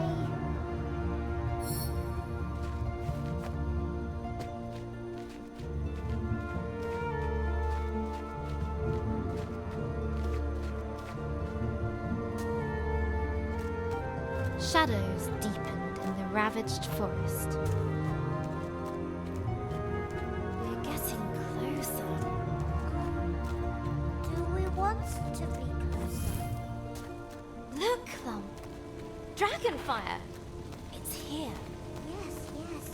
Dragon here. It's cave. Lump okay. Lump trust Grace. Us chase dragon. Whee! That's the spirit, Lump. We're near. I can feel it. Yes!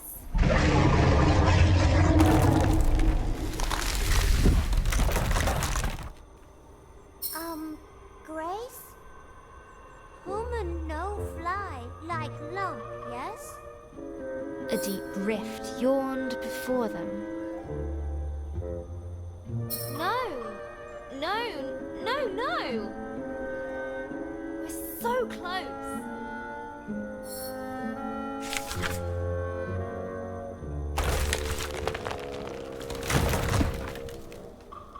That wasn't meant to happen. But the fruit had an irresistible draw on little Lump. No, Lump! Stay here! I need you! Lump's still here. Just busy. Grace felt her resolve melt. I need to find the dragon. I promised Eldoreva. Just what am I doing out here? All by myself? Silly human. Lump not left is in fruit. Thanks, Lump. Grace knew she wouldn't swap that little ball of fire for anything. Wow! You're okay, Lump? Little dizzy, but goods.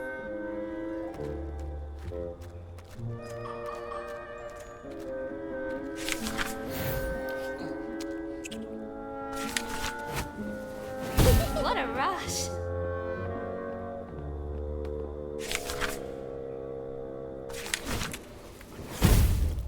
Woo! That was amazing!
than fruit. There was no doubt. Something strong and very, very large had been here recently.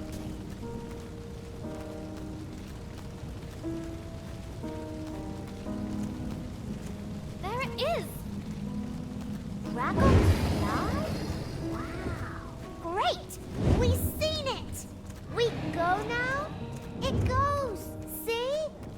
We go? Yes? Grace pursued the beast with little thought for her own safety. You won't get away from me again. I won't let you. Ah! No! Come back! Come back here! Oh, it's okay. It hurt you. What? Far above, the dragon circled and dove, falling fast. Run!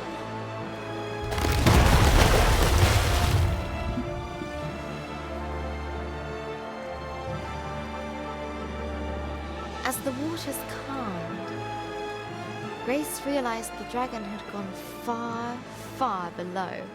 Oh! I... Her hope was shattered. I can't. It's okay, human. We find dragon again. Have another go, right? It's okay. Lump help. But how?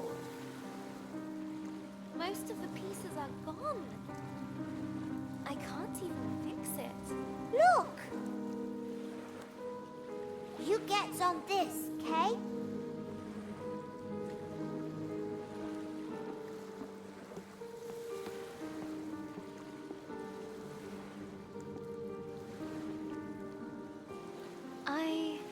I don't even know where I'm going anymore. What am I doing? I'm such an idiot. What did I think I was going to do if I caught it? You tried though, human. That's important.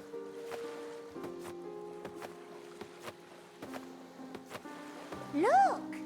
One of them's little glowy things you likes. A thing! You likes things too, right? Huh? That's strange. Maybe there are some people around here after all.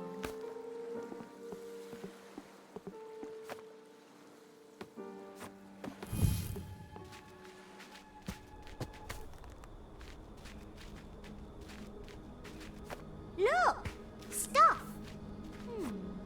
All broken.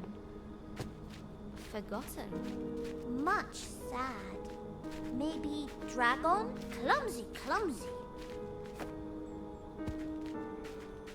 You cold, human? A little, yes. Lump make fireball. You bring wood, yes? Okay. I can do that.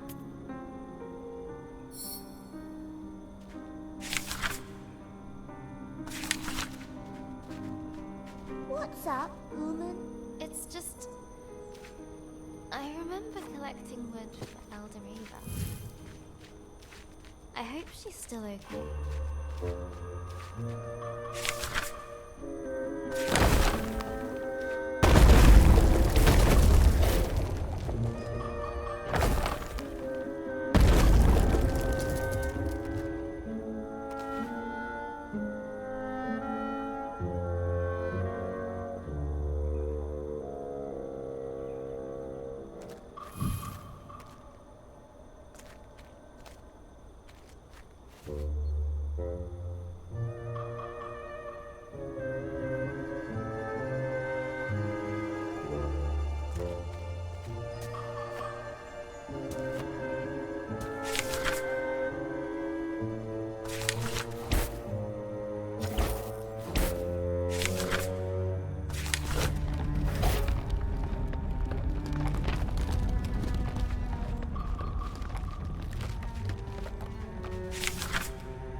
Woman, is it? Where do you come from now? Don't remember. You don't remember anything? Lump just remember anger. Then you, human. Okay, that should be enough. Okay. Here Lump goes. Ancient energy stirred, reaching into the place beyond.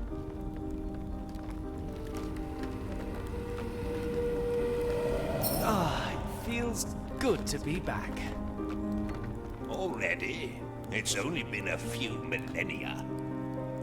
Is it not wonderful to see light again? To feel sun? I was just getting comfortable in the howling void. Who are you two? Ooh, ancient ones. Thought you was a myth. Oh, no, no, my little friend. We are very real.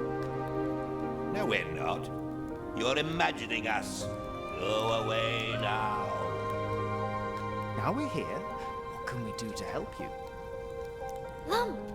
They could help us get to the dragon. But nothing is free in this market, or in life. You must provide 3 offerings to the flame. Should we... If help human. If it make human happy, Lump say do it.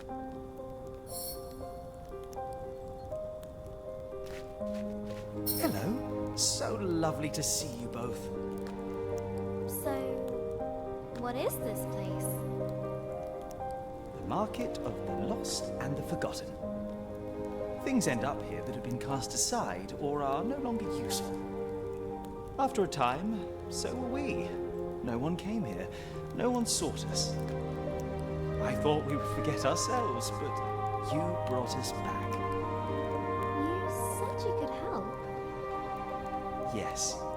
But to give, we must also receive. I don't have money. Then give a kindness.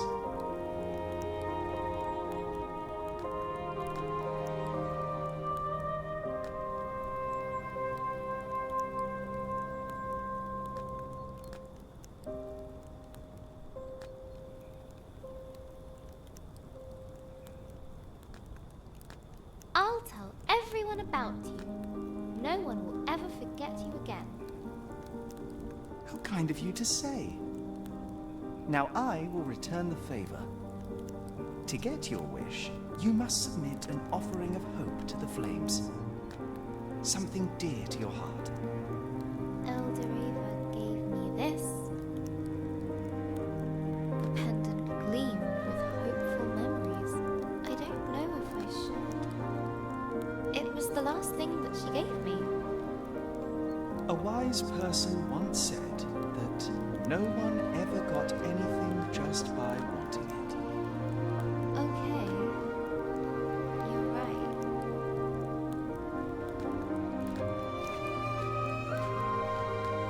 A crack and a spark, and the pendant was gone in the flames. Go away. I said go away. I need help. And what do you expect me to do about it? Go away. This is a market, right? You have to help me if I give you something. Look, my help. It's not the kind you need. It isn't? Why? I trade in oblivion. I feast on memories. Oh. But you can still help me. I must find the sacred fireflies and bring them back to my village. Well, don't come complaining to me when there's a big dark hole in your head. What memory are you prepared to consign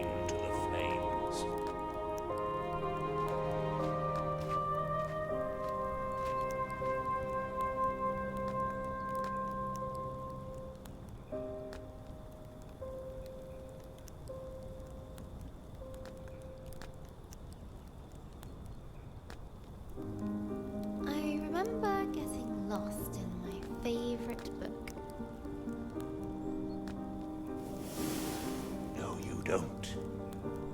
Don't what? Don't remember. Never mind, never mind. Look, this thing can go on forever. The offering has been made.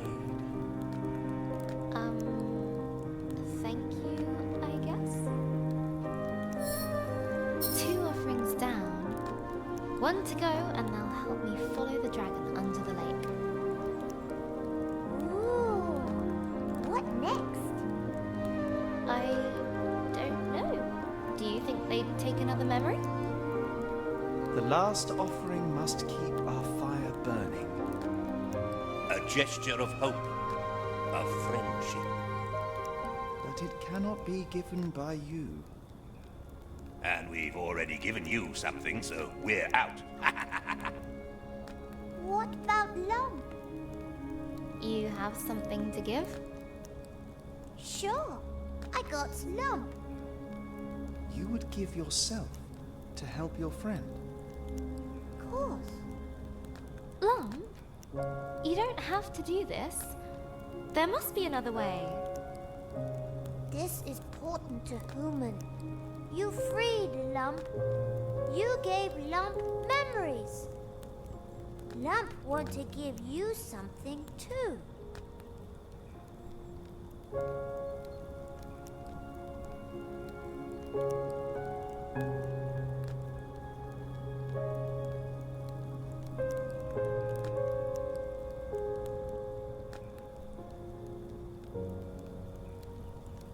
Are you sure about this, Lump?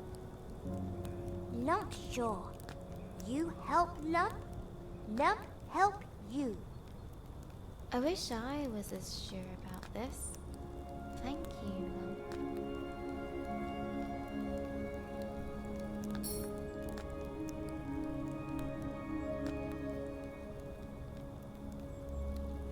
Goodbye for us. Hello for you and Dragon. As little Lump jumped into the fire, the flames began to burn, larger and brighter.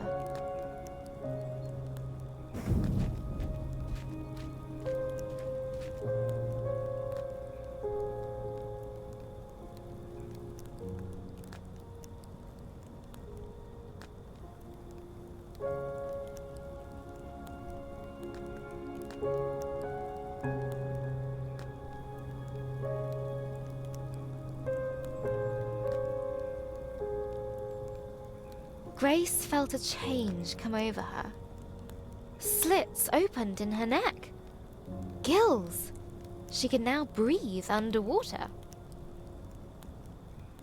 The wish has been granted. Time for us to go.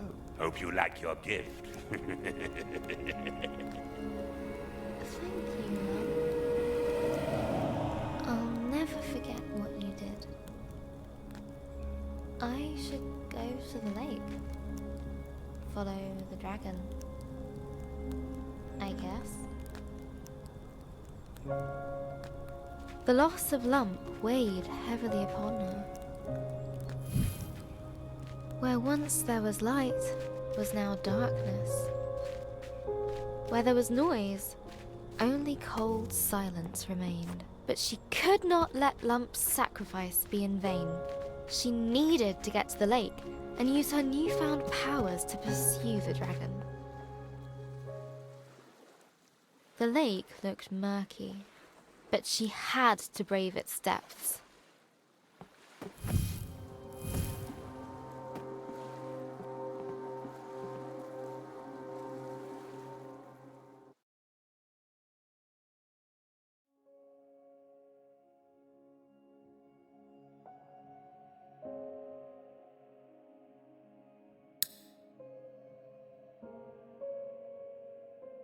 It's 5 a.m. Gran died in the night.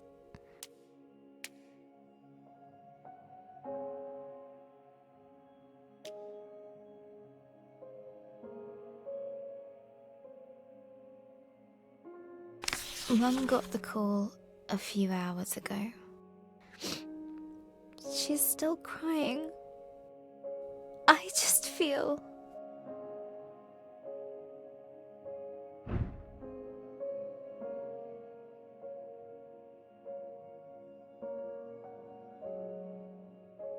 numb.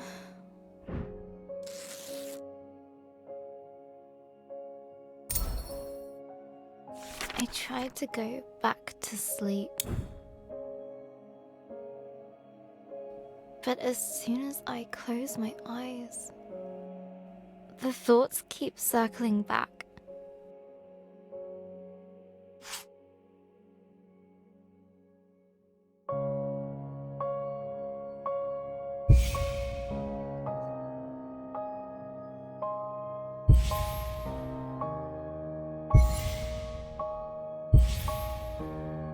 We should have been there. We drove to the hospital first thing in the morning.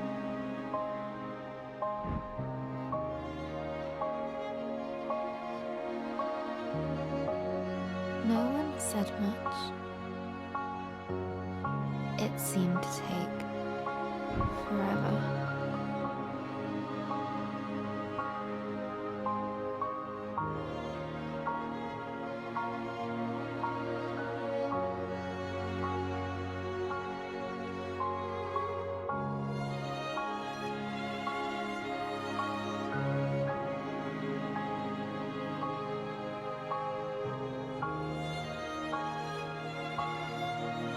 I've never seen a dead body before.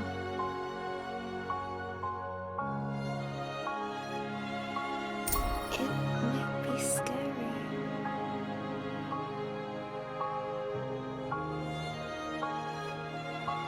But it's just Gran. Right?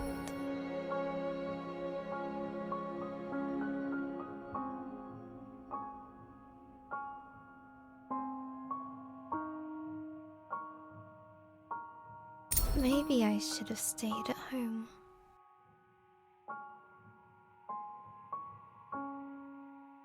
When we finally arrived, I wasn't so sure about being there at all.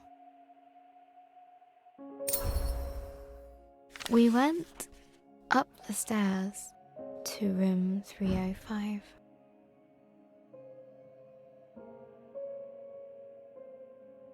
Gran's room.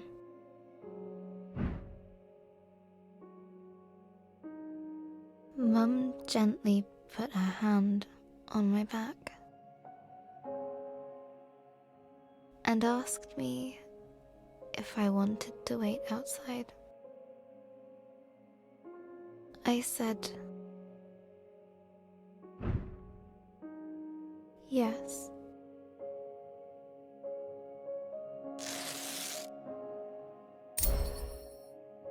Hello again, journal.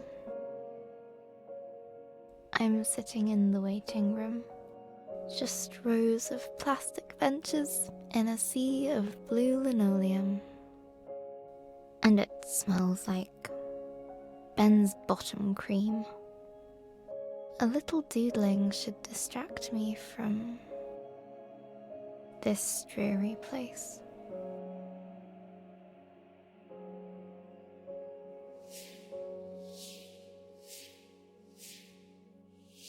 Dad's calling me.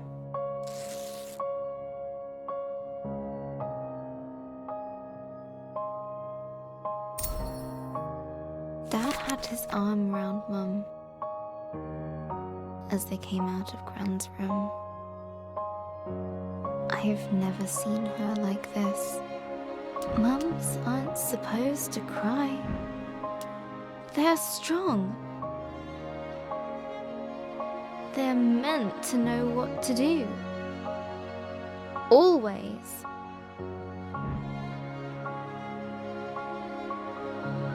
I guess losing your own mum makes you feel like a kid again. The drive home was a quiet one again. It's silly, but I keep thinking back to Gran's favourite vase, the one Grandad gave her. I was running in the house, even though Gran had told me not to. I still remember the noise of the vase smashing into little pieces. Gran was there in an instant. I waited for her to shout. She didn't. She just looked sad. And somehow, that was worse. Gran wouldn't let me pick up the pieces. She found every single one and carried them into the kitchen.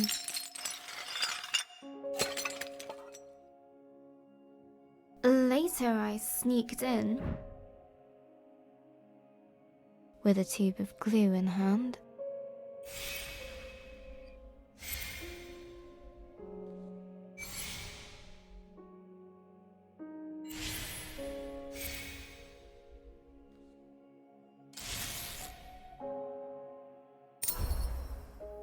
It was a mess. I got glue everywhere. But Gran smiled when she saw the vase. She put it in the cupboard. Later I found it again.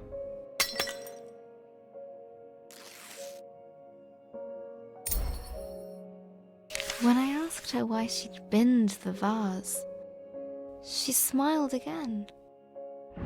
Gran always says,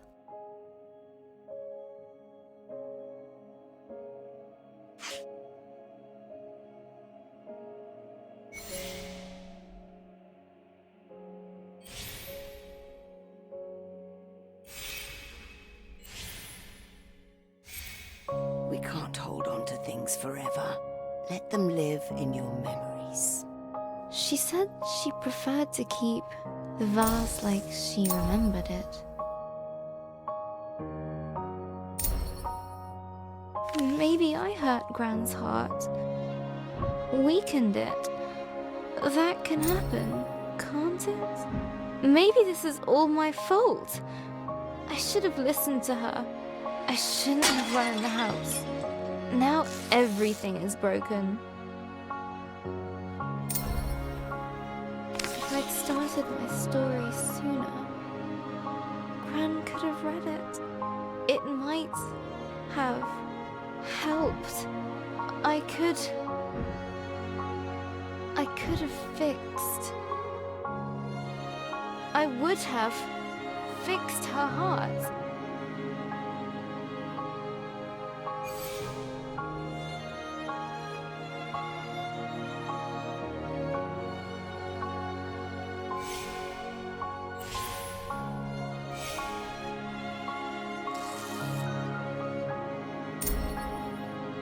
Really? I don't even know how to fix my story. It's a mess. I left Grace to sink into cold, dark waters. She's completely alone. She left behind Lump, her only friend. Okay, focus, Izzy. How can I continue the story? How would she feel about this situation? Grace felt ambivalent. We're getting somewhere. Now, let's see.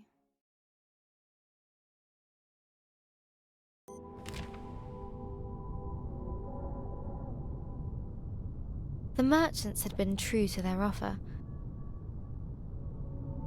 Still, the water closing over her felt like death. Cold and terrifying.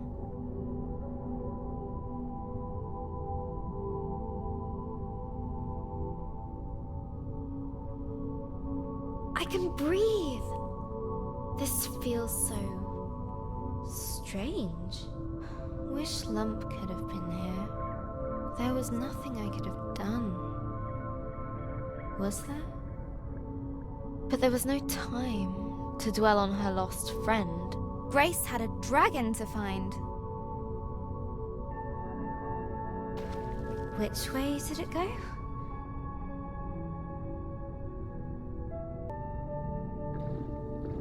this one. All right, another branching tunnel. The walls were closing in. Down here, I guess. Far too narrow for winged beasts. Did I guess wrong? A dead end. Oh, I knew it! Wrong tunnel. No. There must be a way. Think, Grace, think.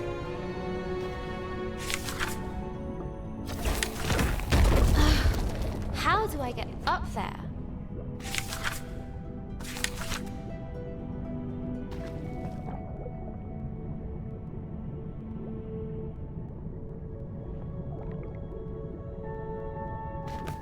Ha!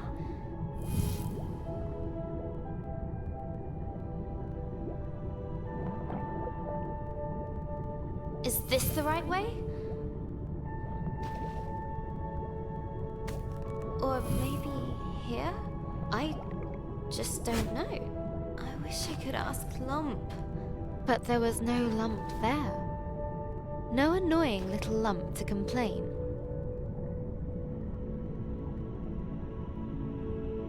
No charming Lump to ask for advice either. The submerged tunnels flared outwards, a tangled mess of caverns and hollows.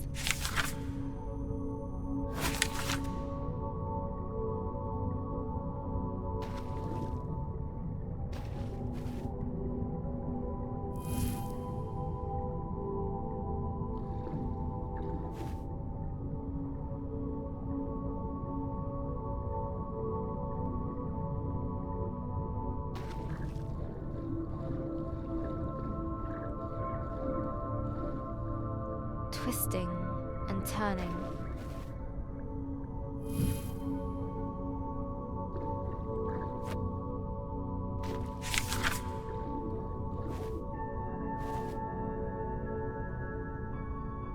Bending with almost malicious intent.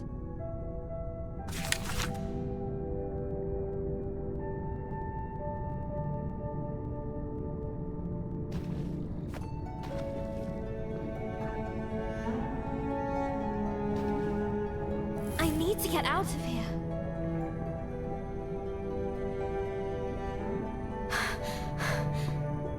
Breathe, Grace, breathe. I've got to find the dragon. Get back the fireflies.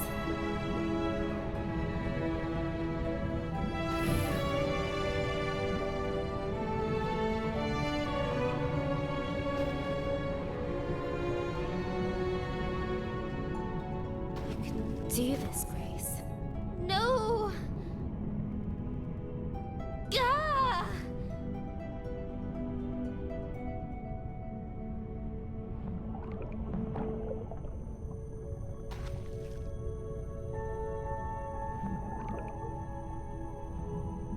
She found herself amidst a great coral bed, shimmering with color and life. Wow! This is beautiful. No! Focus! I have to find the dragon. No matter what. Beautiful, and now...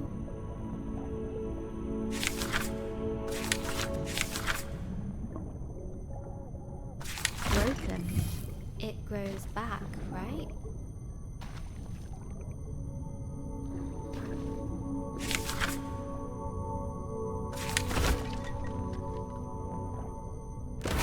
I have a dragon to find. I have to focus on that. No matter what. She spoke those words.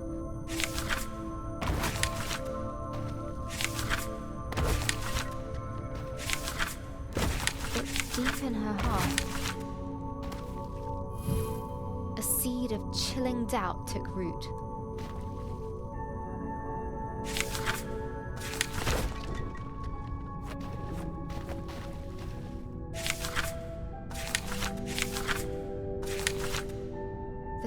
gave way to darkness, endless and all-consuming. It's cold here, robbed of sight. The pressure of the deep water on her chest. Her thoughts had only one way to go, inwards. What am I doing? I let Lump sacrifice herself for me. And for what? I don't even know where the dragon is. Or where I am. I'm falling. I'm failing. Eldoreva. The village. Lump. All of them. Huh? What?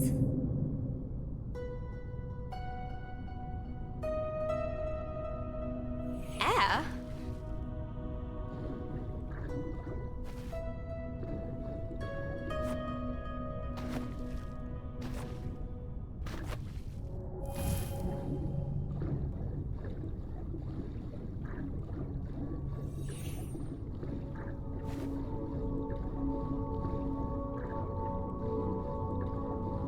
How?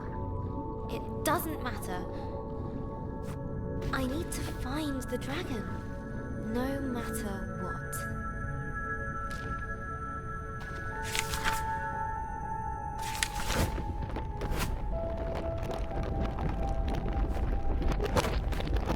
A cold determination gripped her.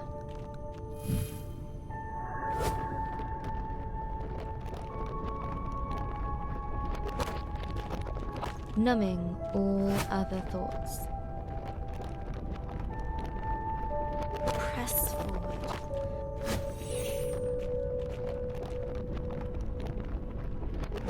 Get to the dragon. No matter what.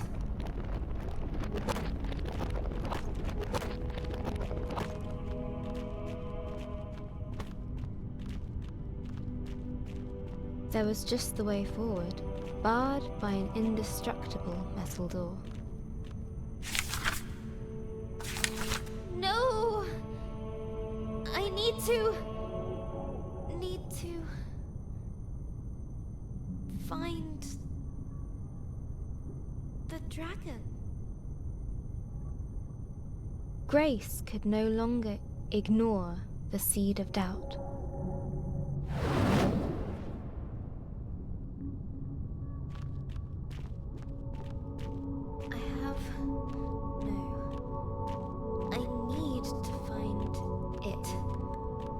The dragon. No matter what. No matter what. The Seekin seemed friendly. Hey, have you seen the dragon? Wait.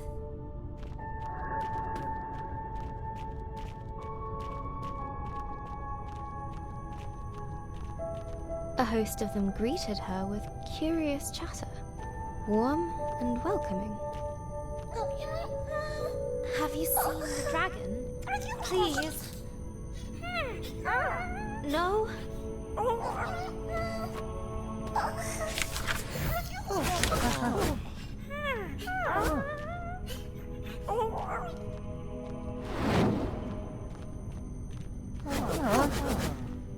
But Grace had no time for this. Let me through! I need to find the dragon, no matter what. The words felt hollow and meaningless.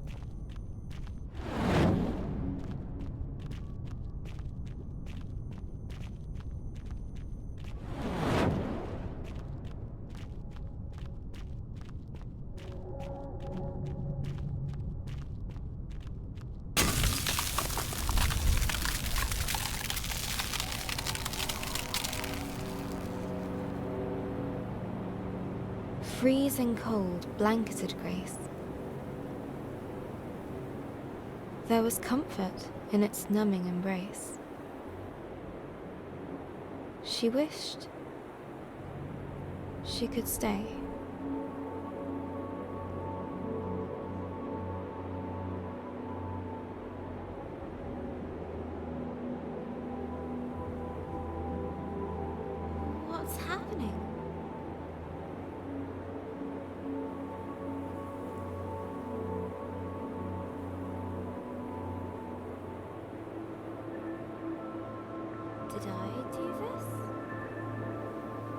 She did this. Is this my fault? It was her fault. They're home.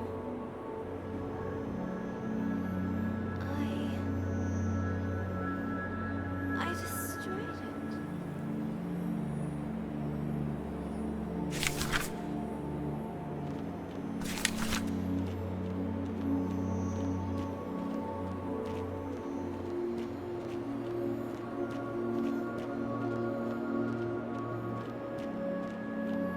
A seekin, encased in ice.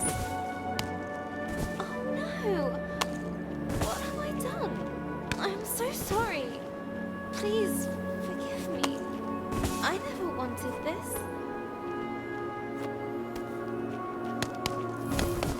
This is horrible. I didn't know. I should never have come.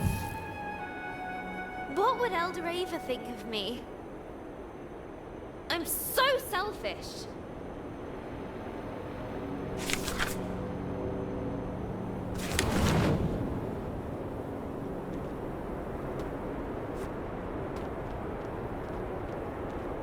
Guilt dogged her every step.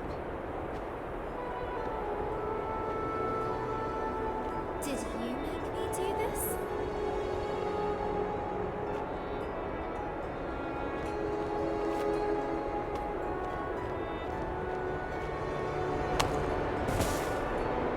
It would not rest. It would not leave her. It would not cease. Leave me alone.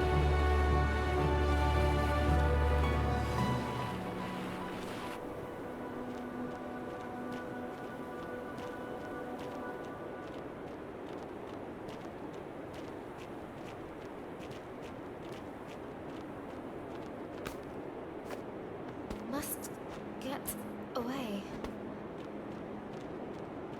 Have to move.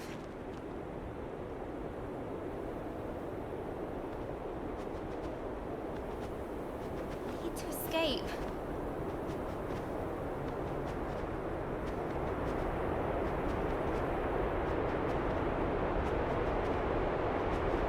Please. I didn't know. I didn't know.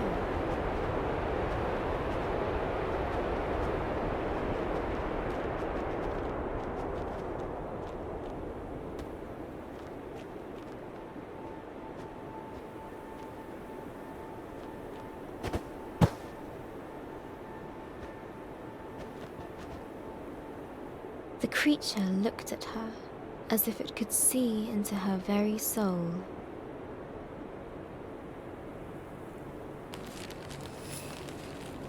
Under its stare, her fears crystallized like ice. She knew that she would be eaten.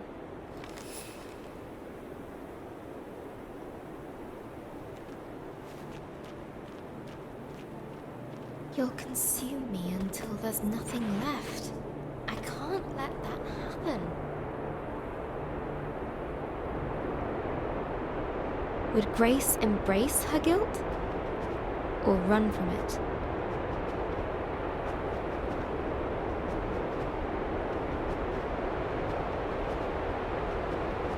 Have to fight it. You win. I can't run anymore. Do what you will.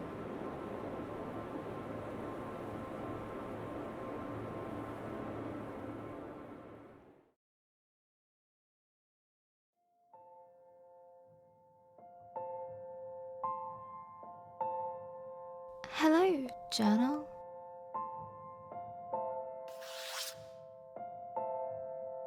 Dear journal. Hi, journal.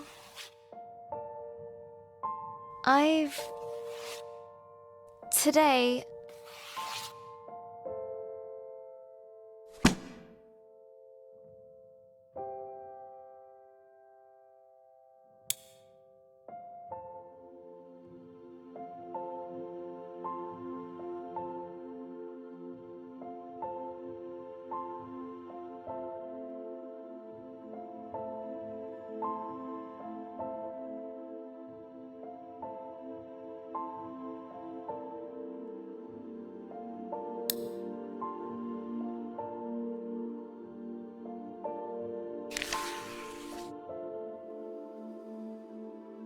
Hello, stranger.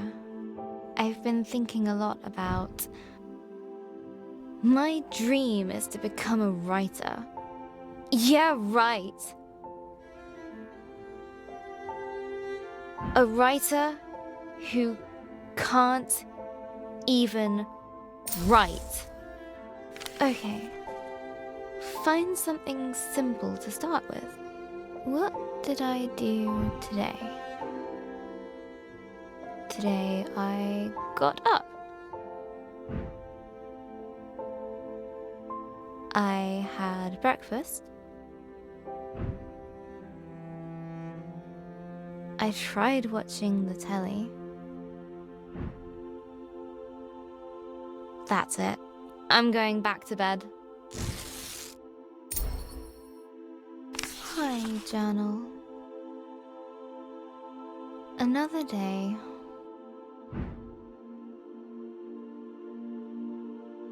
Each time I wake up, for the tiniest of moments,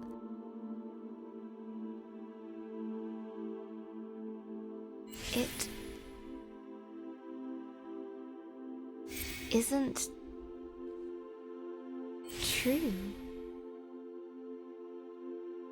But then it all comes rushing back. It is true.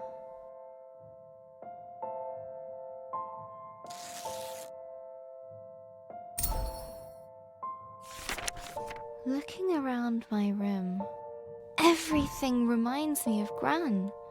Her puzzle box gift from last year, the magic tank we made during the holiday, our yogurt pot robot,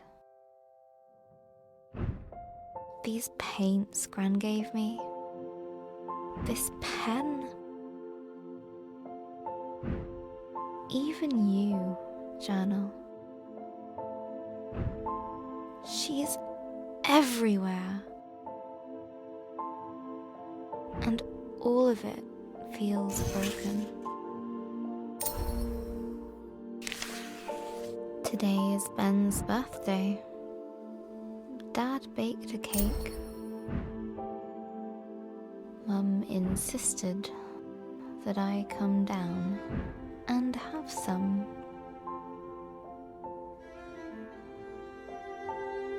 It tasted like nothing.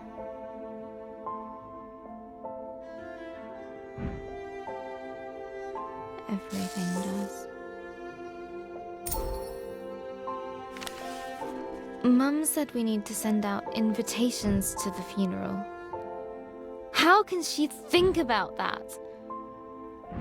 She's ready to shove Gran into a box like a pet goldfish.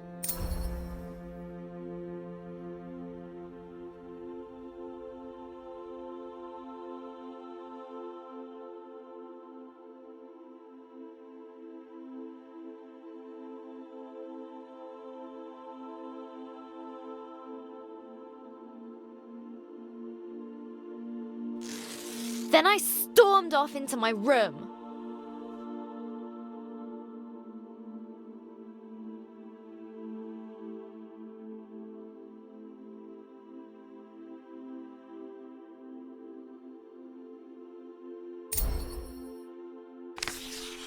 Later, Dad came up for some well-meant dad talk. I know you're sad, but it will get better. You'll see. Just give it time. I know he wanted to cheer me up, but he's wrong.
The world feels very dark now.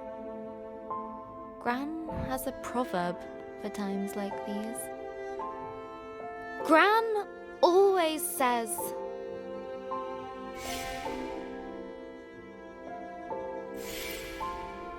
It's always darkest before the dawn.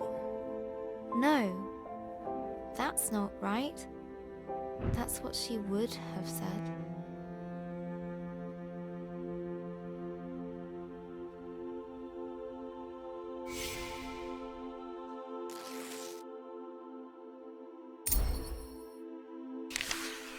I keep thinking about all the things Gran won't get to see.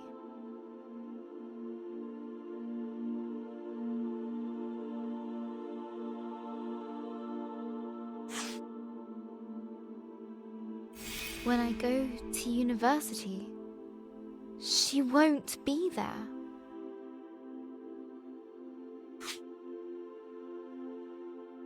When I get my first job, she won't be there.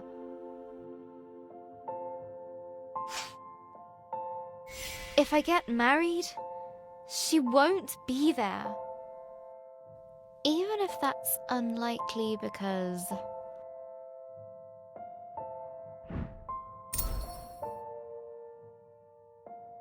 boys.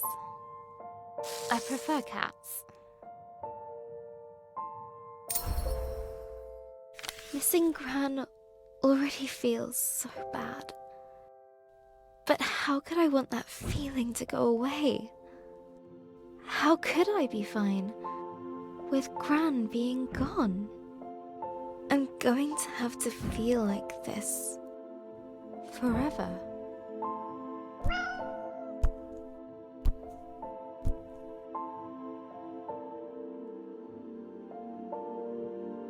Thanks, Pinky. I can't stop crying. Pinky is probably getting fed up with being used as a tissue. But she never leaves my side. I think that means get back to writing your story. Pinky's got a point. I should at least try to write. I can't leave Grace like that. She's as lost as I am.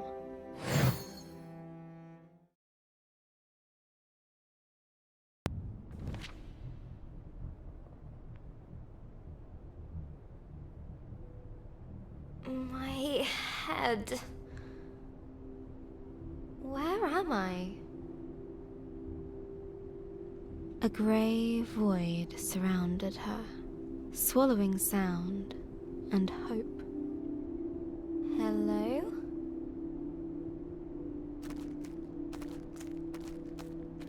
Grace guessed that if she kept moving, then surely a solution would present itself.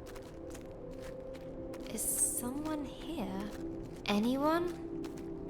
In the emptiness around her, she found a hut, a palace, hope. I don't know what comes next. It's so cold here, so empty. Just nothingness. I can't find the words. I'm never going to find the dragon. Or the fireflies. They won't come. The words just won't come anymore. I don't know where I am, how to get out, or even where I'm going. Pointless. What kind of writer can't find the words? I messed everything up. Let's try this again. Grace awoke under an old tree in an unfamiliar land. I don't know if I can do this anymore.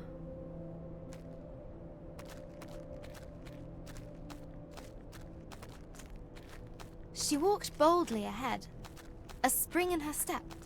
I'm so tired. Grace knew she just had to keep going. What's the point? Put one foot in front of the other. I've failed. It's over. Whilst she still had breath left in her body, there was still hope. This is all my fault. I should just stop.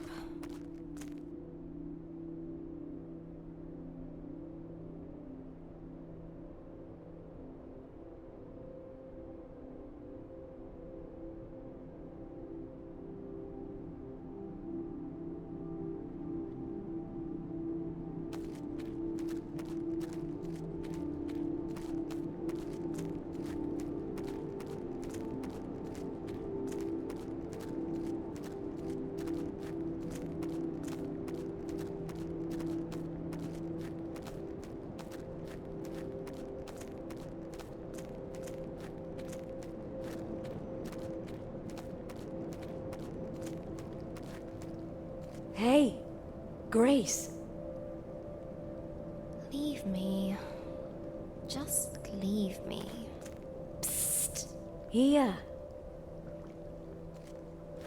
Where? I don't see a thing.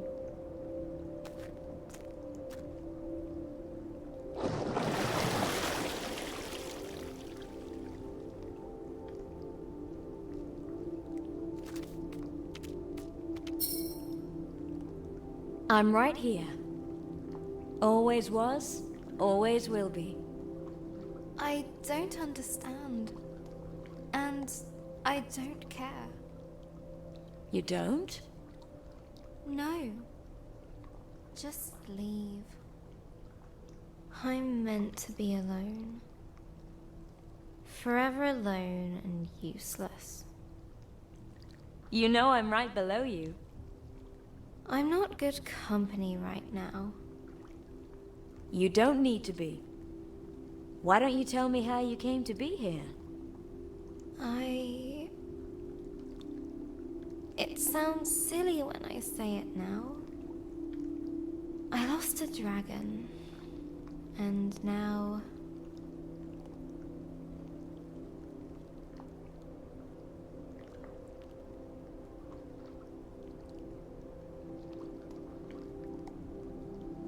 I just don't know what to do next.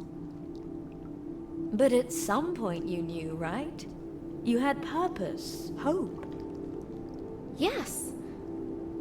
I knew exactly what I needed to do. I had to stop the dragon. Return the fireflies. Save the village. And you couldn't do those things? I tried. But I just ended up doing everything wrong. Everything? Are you sure about that? Well... Think back. Okay. Maybe not everything. Go on. I didn't deliberately freeze everyone in the Undersea Kingdom. Well then, that's something.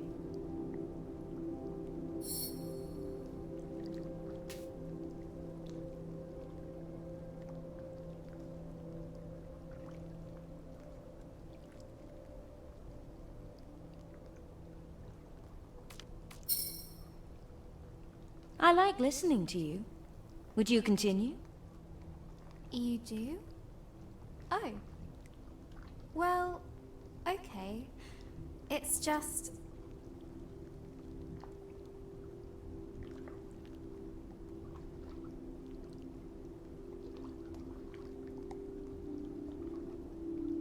I'm just so confused right now. What were you trying to do before you got here? I was trying to find a dragon. It destroyed everything I loved. I need to get the fireflies back. They'll restore my village. But I just don't know what I'm doing anymore. What did you do last time? Last time I what? Found a dragon. What? I've never found one before.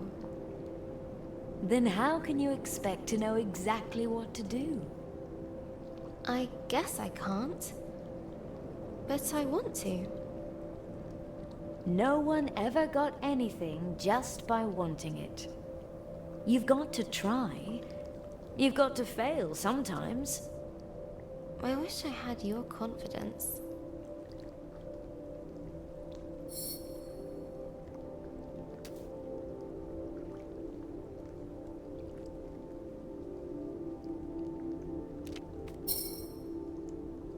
There's something I want to ask you. Go on. It's difficult. I'll wait.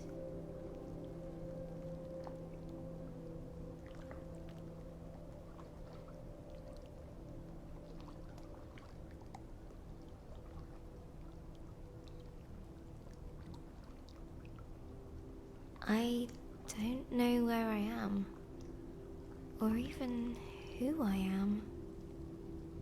I'm lost. Could you help me become a little, unlost? I don't think that is a word. That's not entirely helpful. You seem to think that it's wrong to be lost. Well, isn't it? Everyone feels a little lost sometimes. Even me. You do? Really? I don't mind it, actually. Do you? Well, yes. I usually know what to do and where to go. So, if someone else were lost, what would you tell them to do? I'd tell them to think about all the available options. How about taking your own advice? I guess I could count the spots on your back until we get to someplace else. Let me see if I can help you out there. Patience.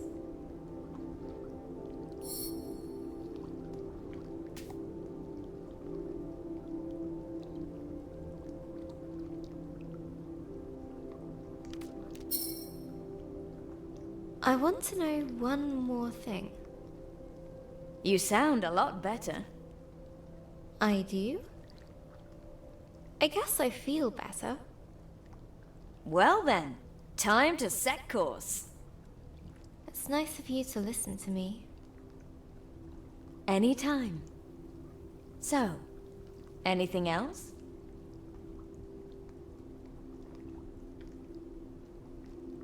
I don't have the strength to go on. That's okay. It's not. People are relying on me. But you're still human. You still tire. We all do. I guess I hoped it wouldn't take this long. I'm tired. Tired of trying. Tired of failing. Tired of everything. You need a rest. But I can't! I don't have time! Why? My village is depending on me to get the fireflies back. That sounds like quite a tiring thing to do. Well, yes. Want to take a rest together? That sounds nice.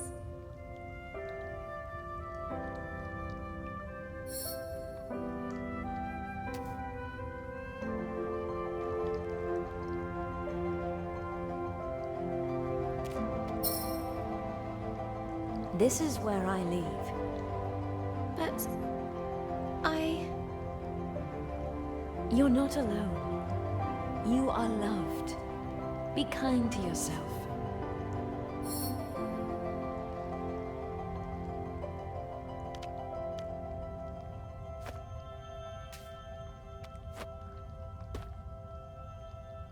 Can I do this? Yes. Be your own light in the darkness.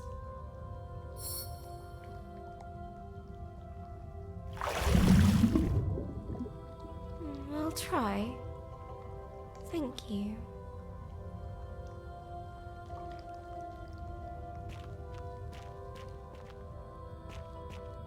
Here we go. Again.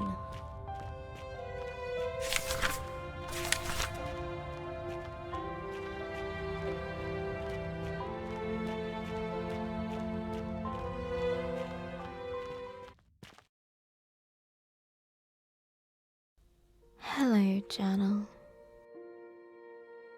The funeral was today. Mum and Dad dressed all in black. They even bought a black romper for Ben. I didn't want to wear black.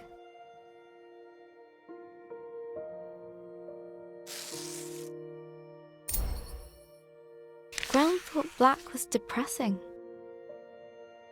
That life was dark enough already.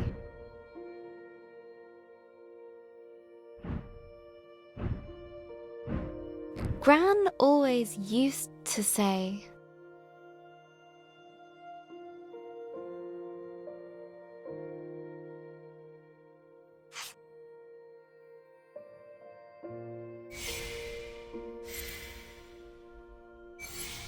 Colors are the music of nature. I'm starting to see what she meant.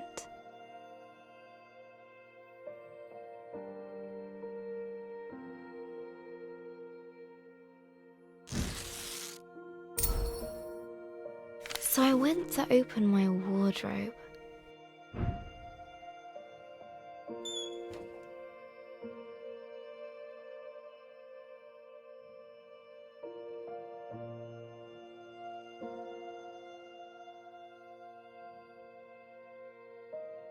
There it was.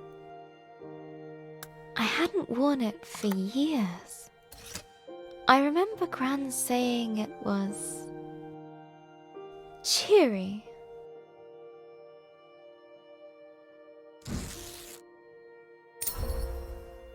The funeral was outside, in the memorial garden.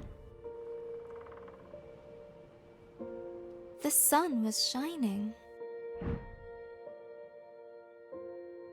The birds were singing. It was like they didn't know.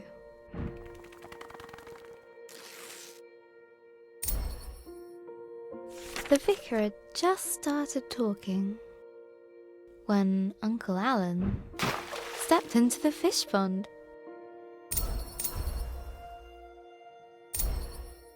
I couldn't help but imagine Gran caring more about the fish than Uncle Alan. The picture stuck in my head. Gran running to the drenched Uncle Alan, grumbling at him for frightening the fish. It was too much. The laughter bubbled up inside me. Dad tried to look annoyed.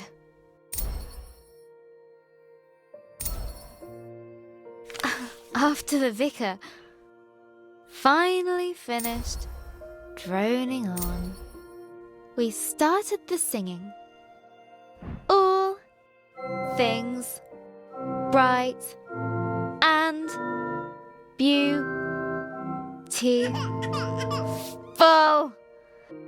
Ben started wailing. No, howling. Dad took him out. Well played, Ben. Laughing felt much better than crying. The wake was at our place. There were so many people. I didn't know most of them. Everyone said how sorry they were. How Gran was. Such a wonderful lady. I wish she could have heard them.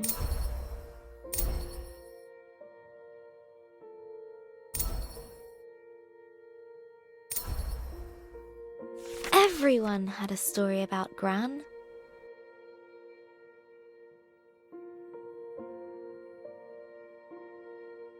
Like the time she hit a bully with her pencil box.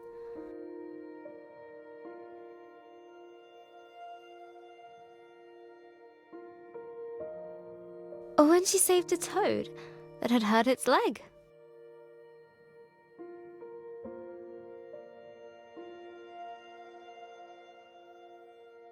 Or how she decorated Mum's room like an underwater kingdom, so she could feel like a mermaid.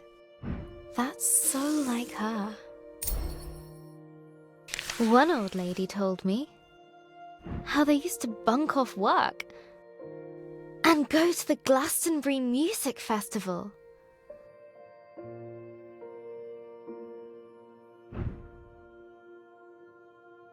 Another of her friends said Gran once got arrested.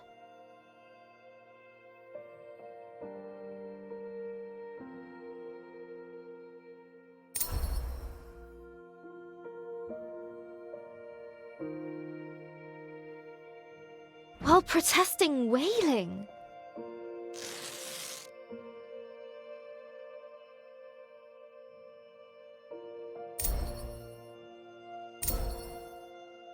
I expected this day to be terrible, Journal. And it was. But I didn't expect to smile or laugh. To be surprised. To feel happy that people loved Gran like I did. Each time I heard a story about Gran, I could imagine her laughing along with it. It was like she was there with me, helping me through it.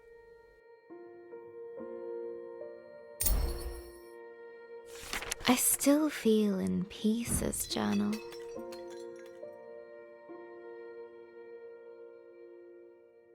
Maybe there's a part of me that will always be sad, that will always miss her.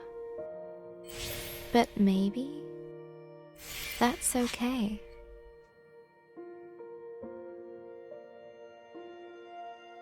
And that's the way it should be.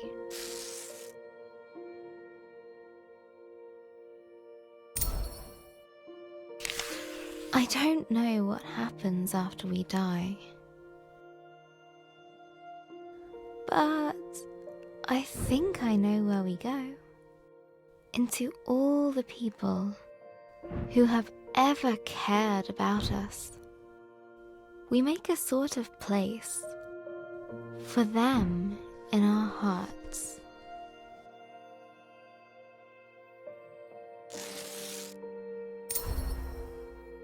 I need to finish Grace's story. Gran would want me to. I want me to. I think I know what to do now.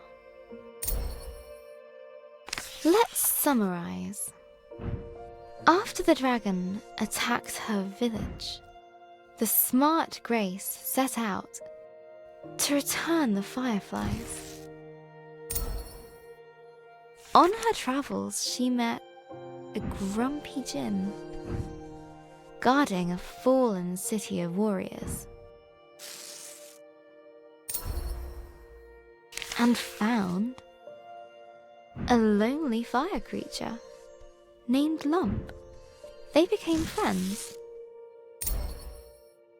But then Lump needed to stay behind with the ancient ones in exchange for the gift of water breathing.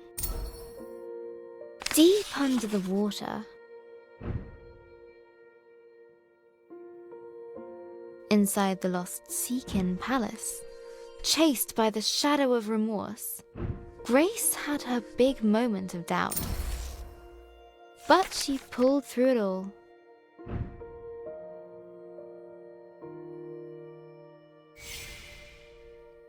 And now she is ready to face the dragon.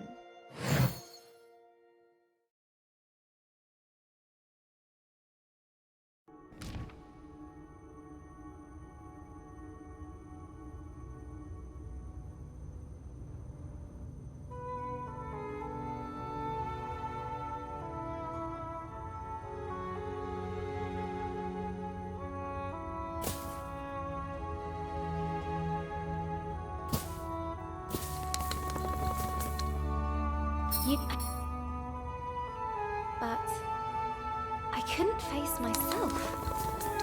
I know you'll always be there. Maybe that's okay. You're part of this adventure, part of me. Thank you.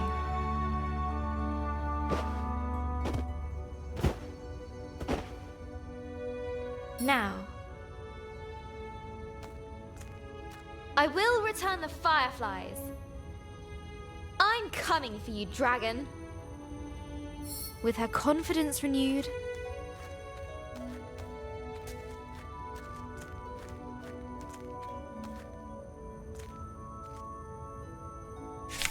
a newfound power coursed through her.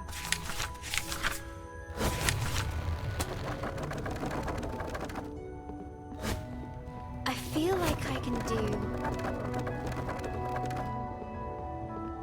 anything.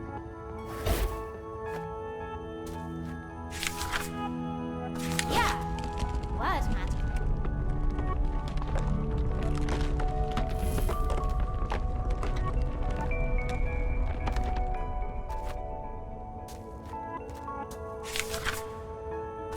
Light as a feather.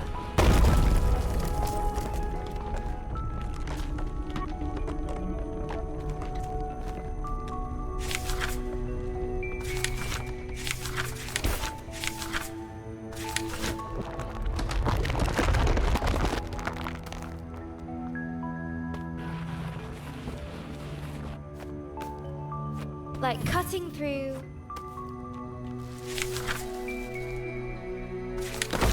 Eldora's crabapple pie. The world welcomed her.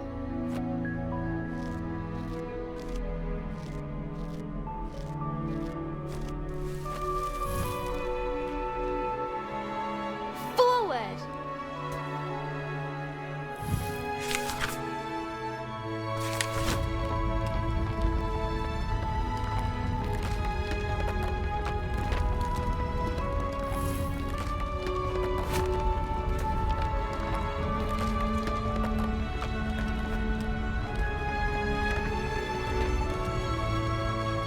She felt that she could touch the sky.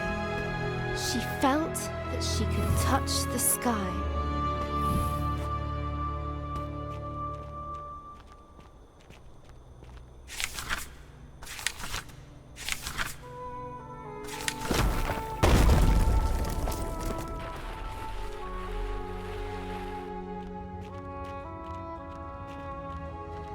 A tall tower loomed overhead. Many moons had shone above since first it was built. Another obstacle? Ha!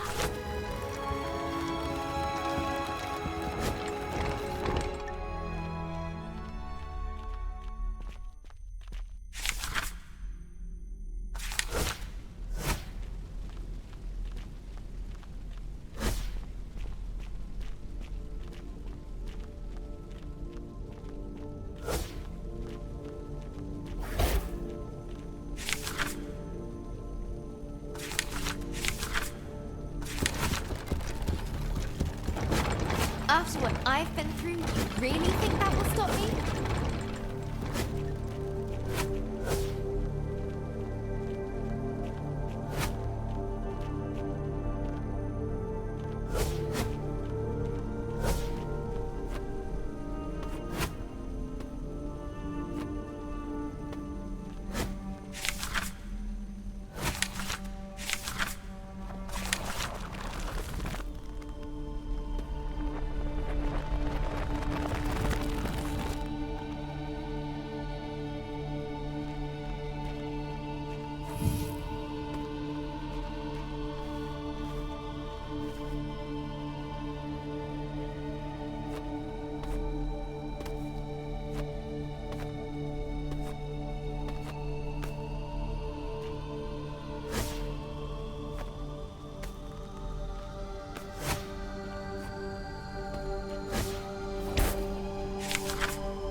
Grace's voice echoed over the age-old crumbling stones.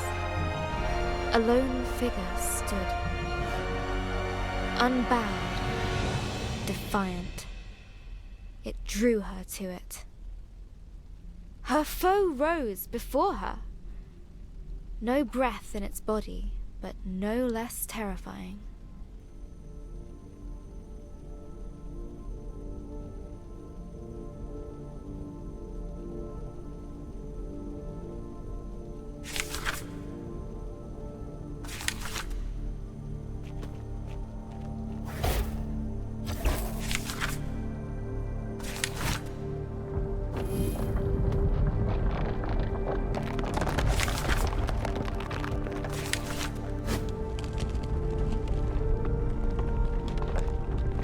I'm up to the task.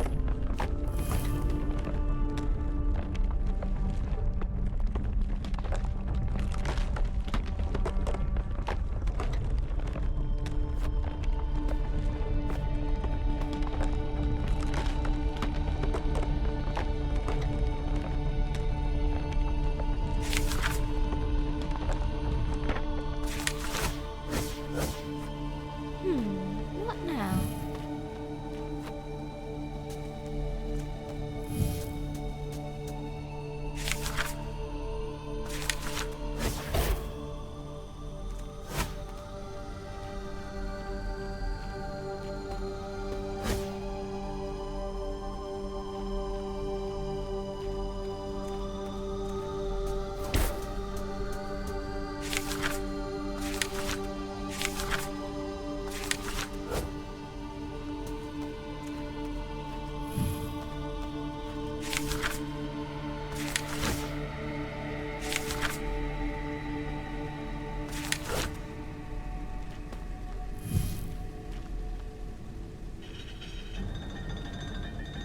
Nothing's moving. Must be more to do.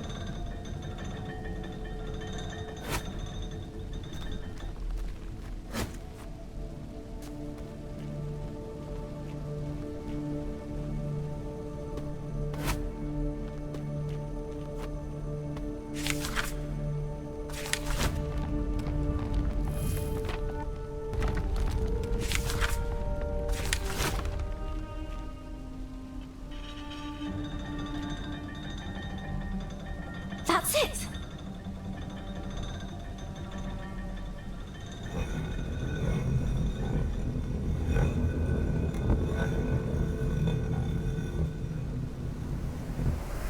A gust of fresh air rewarded Grace's efforts.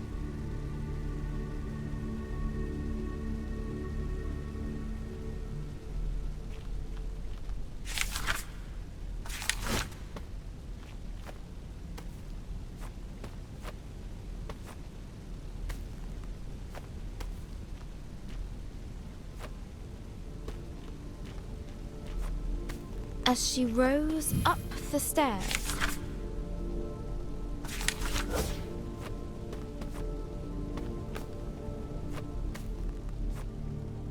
Grace knew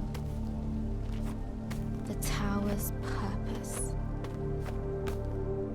to watch over a long forgotten land should ancient evil stir.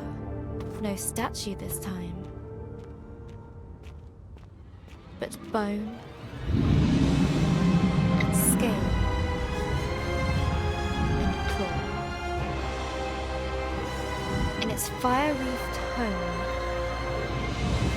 waiting. There you are! And here I come! Maybe this wasn't such a good idea. It was a great idea! Woo! Ha-ha!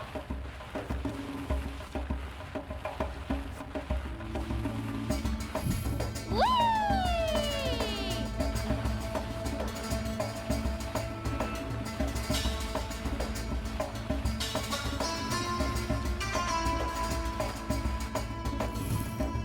Round 2. Yeah! The world darkened around Grace. She had reached the Dragon's Mountain.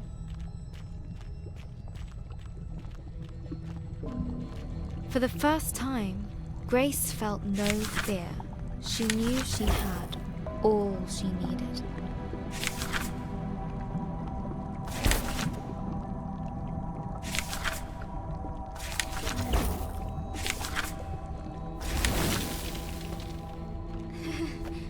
Feels warm on my soles. Before her, a molten sea stretched into the distance. It did not slow her down. I laugh in the face of lava.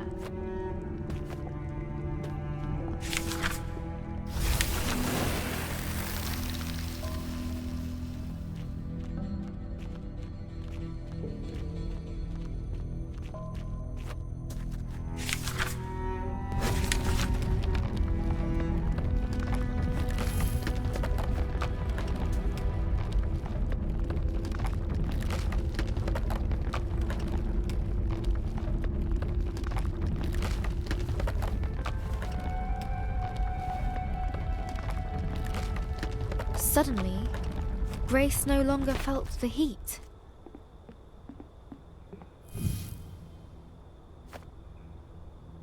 In its stead, a cold dread crept up her spine.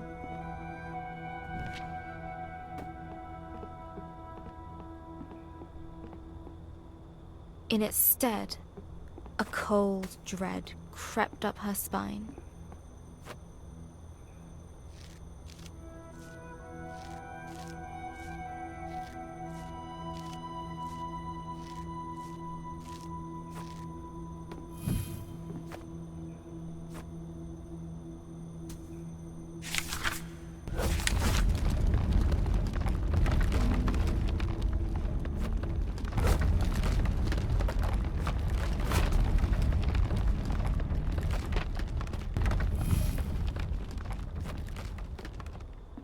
This looks like my village.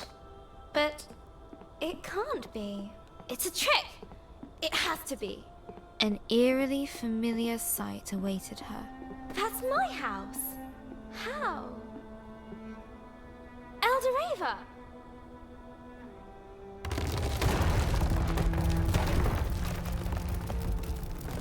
No! Wait! Come back! Oh, no! No, no!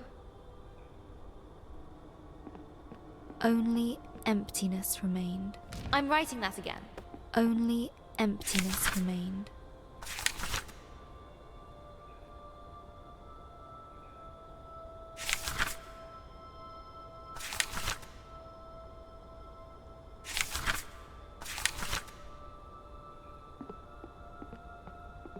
Her thoughts raced ahead of her.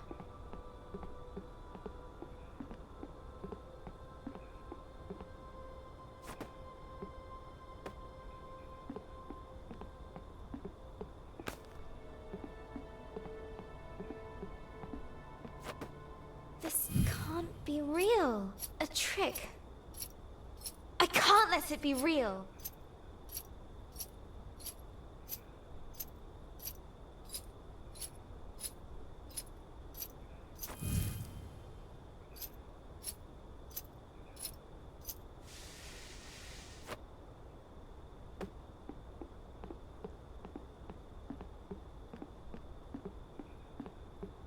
She gripped the chain with furious determination.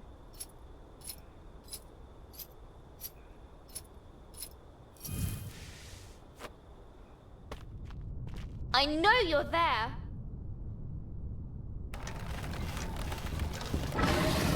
Roar all you like.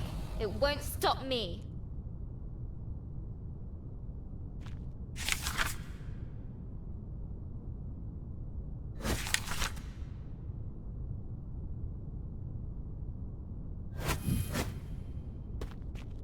Oh. I hope you can forgive me. Torn between rage and regret.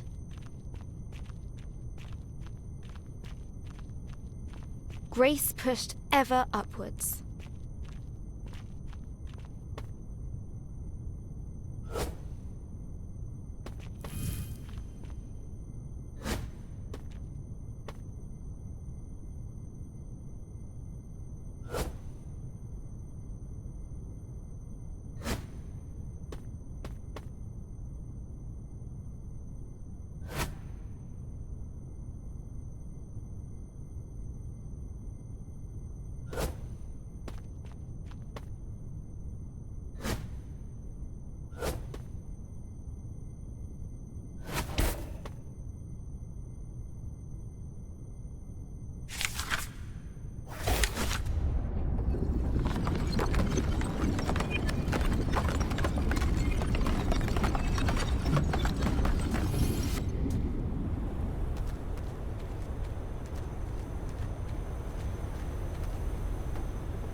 But even through adversity within and without,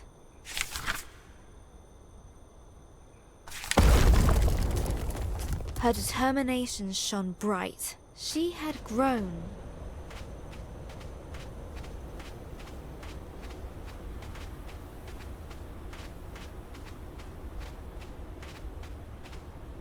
I hope you find your peace.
Almost there. Chilling winds shook her to the bone. Still she climbed.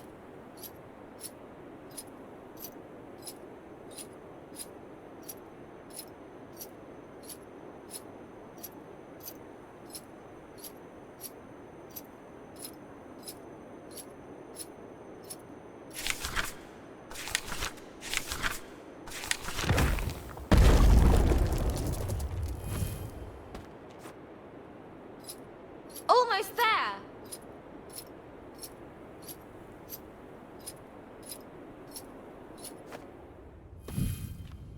Let me through, and let's finish this.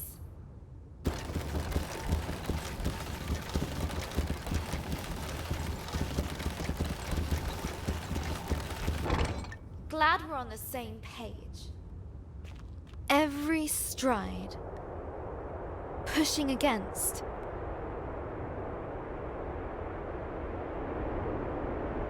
Storm and snow.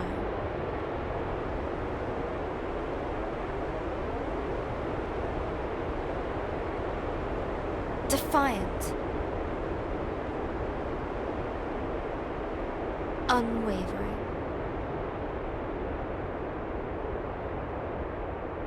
One step after the other.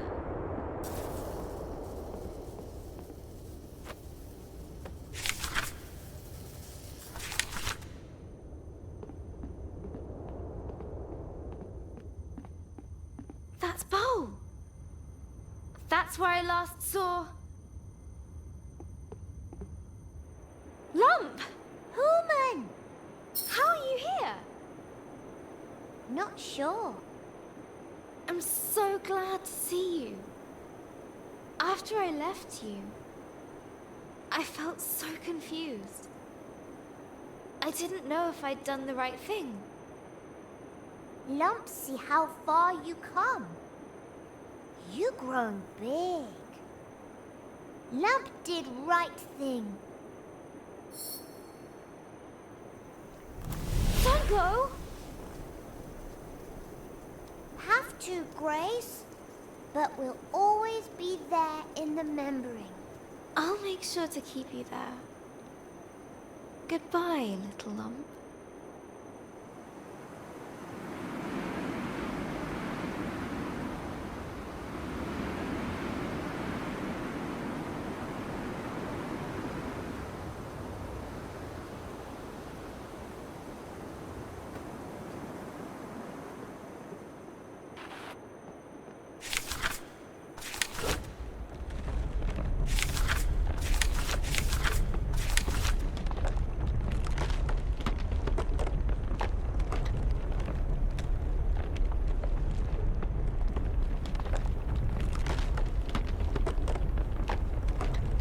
Hello, dragon. Here I come. Finally. Grace readied herself for a confrontation.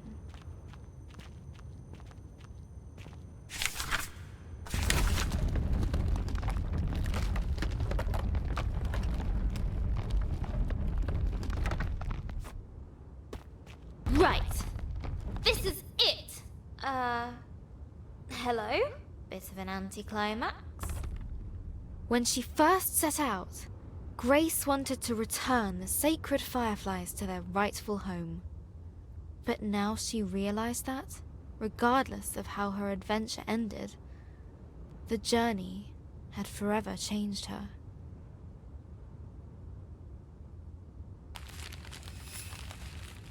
Standing there, she felt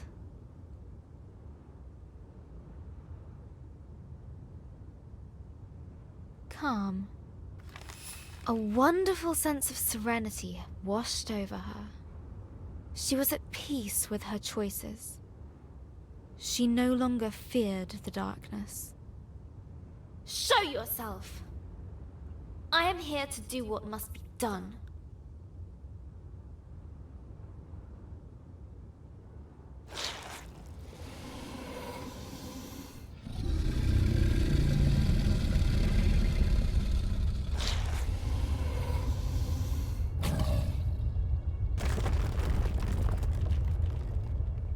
Are you indeed?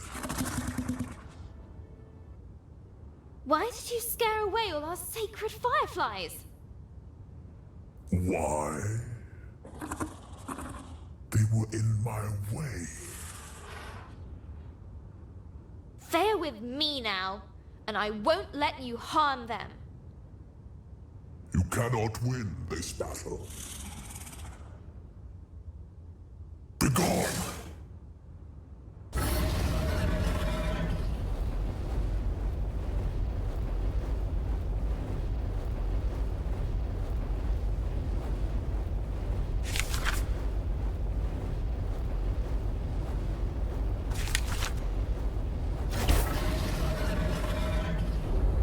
You can't just make me disappear. I am the Unmaker, the Ender of Worlds. Not this one. All things must come to an end. Your friends, your family, you. Not if I can help it. In time, even dragons fade. Ponder this elsewhere.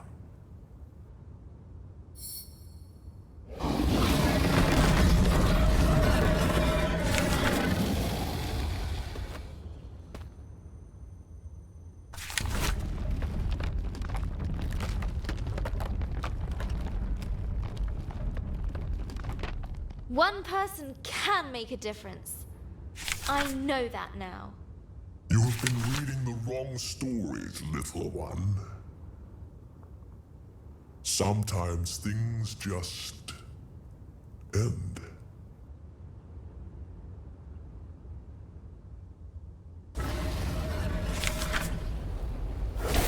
If you want to end this world, you're going to have to go through me.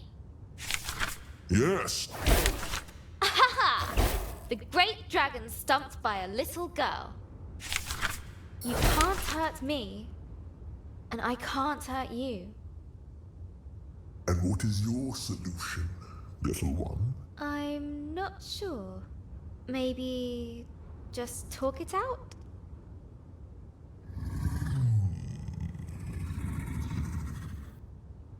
Very well. You may ask me one question. Make this one count, Grace.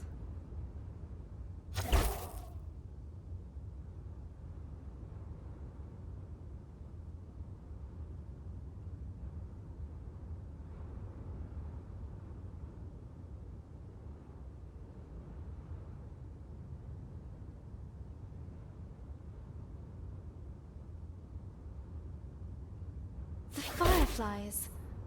What are they really? Where does their power come from? At first, I thought they could be destroyed along with the rest of your world. But they couldn't. No. They are ancient energies. As am I. We are part of the same cycle. So the fireflies are the key to stopping you. There is no stopping until I am done. Then I can rest. Then I can dream. Until it begins again. You have had your one question. I have work to do.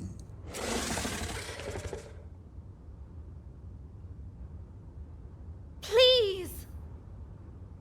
I've overcome so much to get here. I've had to face what I am. And what I'm not. It was a struggle. I think it always will be. I envy your fight. It can be yours too.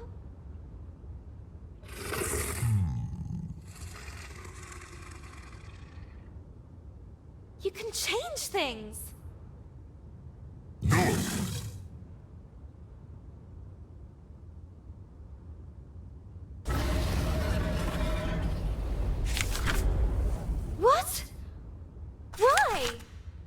You can't hurt me! I did not aim for you.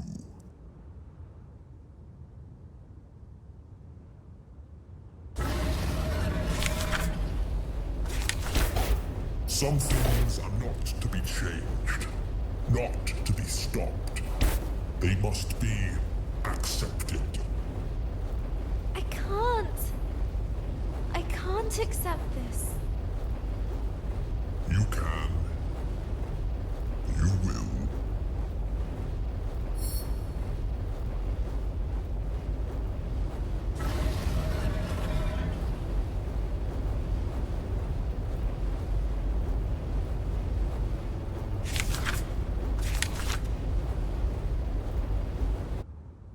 Learn to dream again.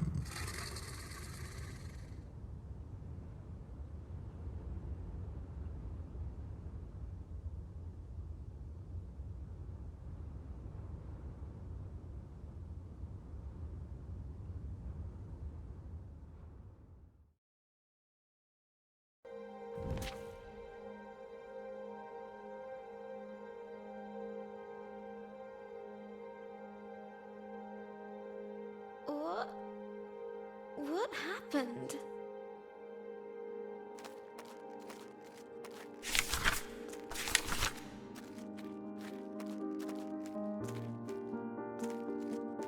It's all gone, I'm afraid. It can't be just gone. Why couldn't I do anything? Why couldn't I save it? There was nothing to be done. Everything has a time to go, even worlds. But I don't want that. I feel like a failure. That's silly. You didn't fail because you couldn't win. I couldn't. The dragon is part of the world's cycle. It cannot be broken. Then what was the point of all of this? I failed before I even started. You recovered the fireflies. Ancient energies born of the same cycle. Between you, them, and your book, you'll work it out. Wait! What do you mean?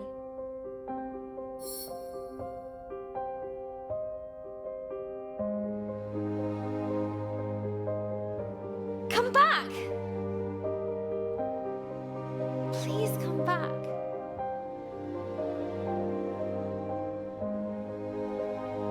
There was only one place left to look.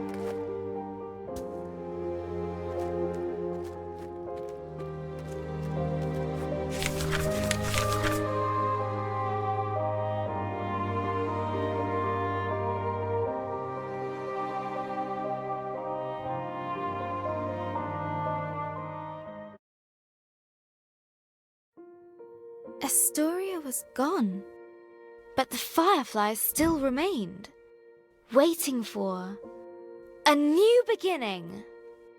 You're rebuilding the world, aren't you? And you're starting with my memories.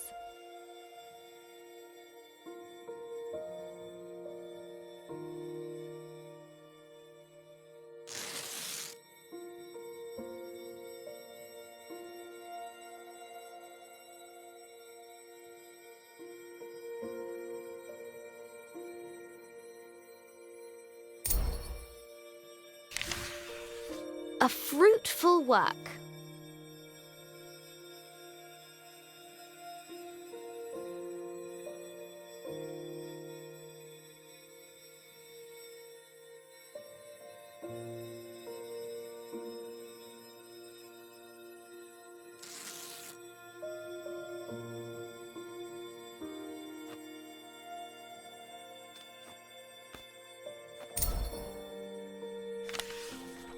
A remembrance of home.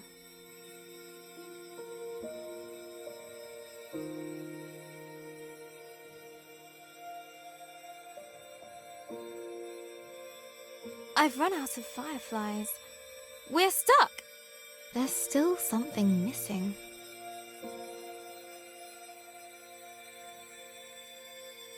Hey, you're still here, Firefly. Can you help? That's it, Firefly. Now you're ready for a new story. And I have to say goodbye too. Thank you, Firefly.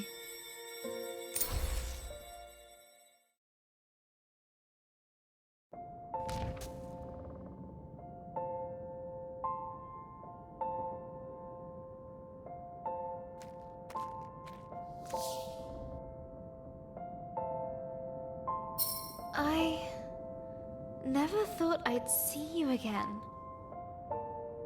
But you're not really here, are you?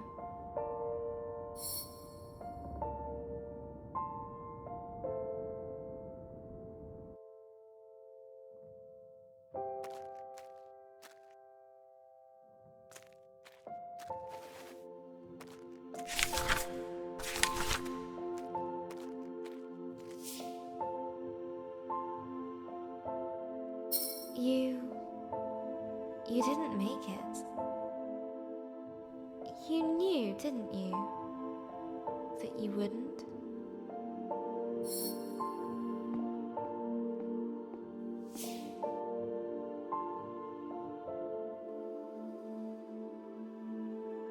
That's why the Firefly came to me. They knew too.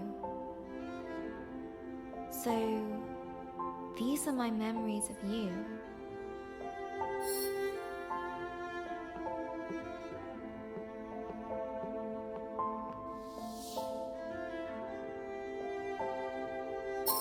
That's where you live now, isn't it?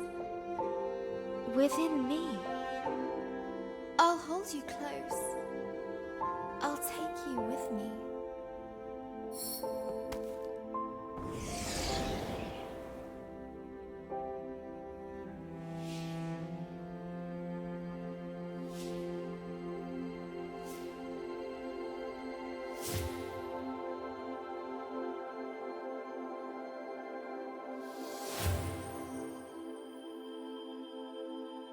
Always. Let's see what adventures lie ahead.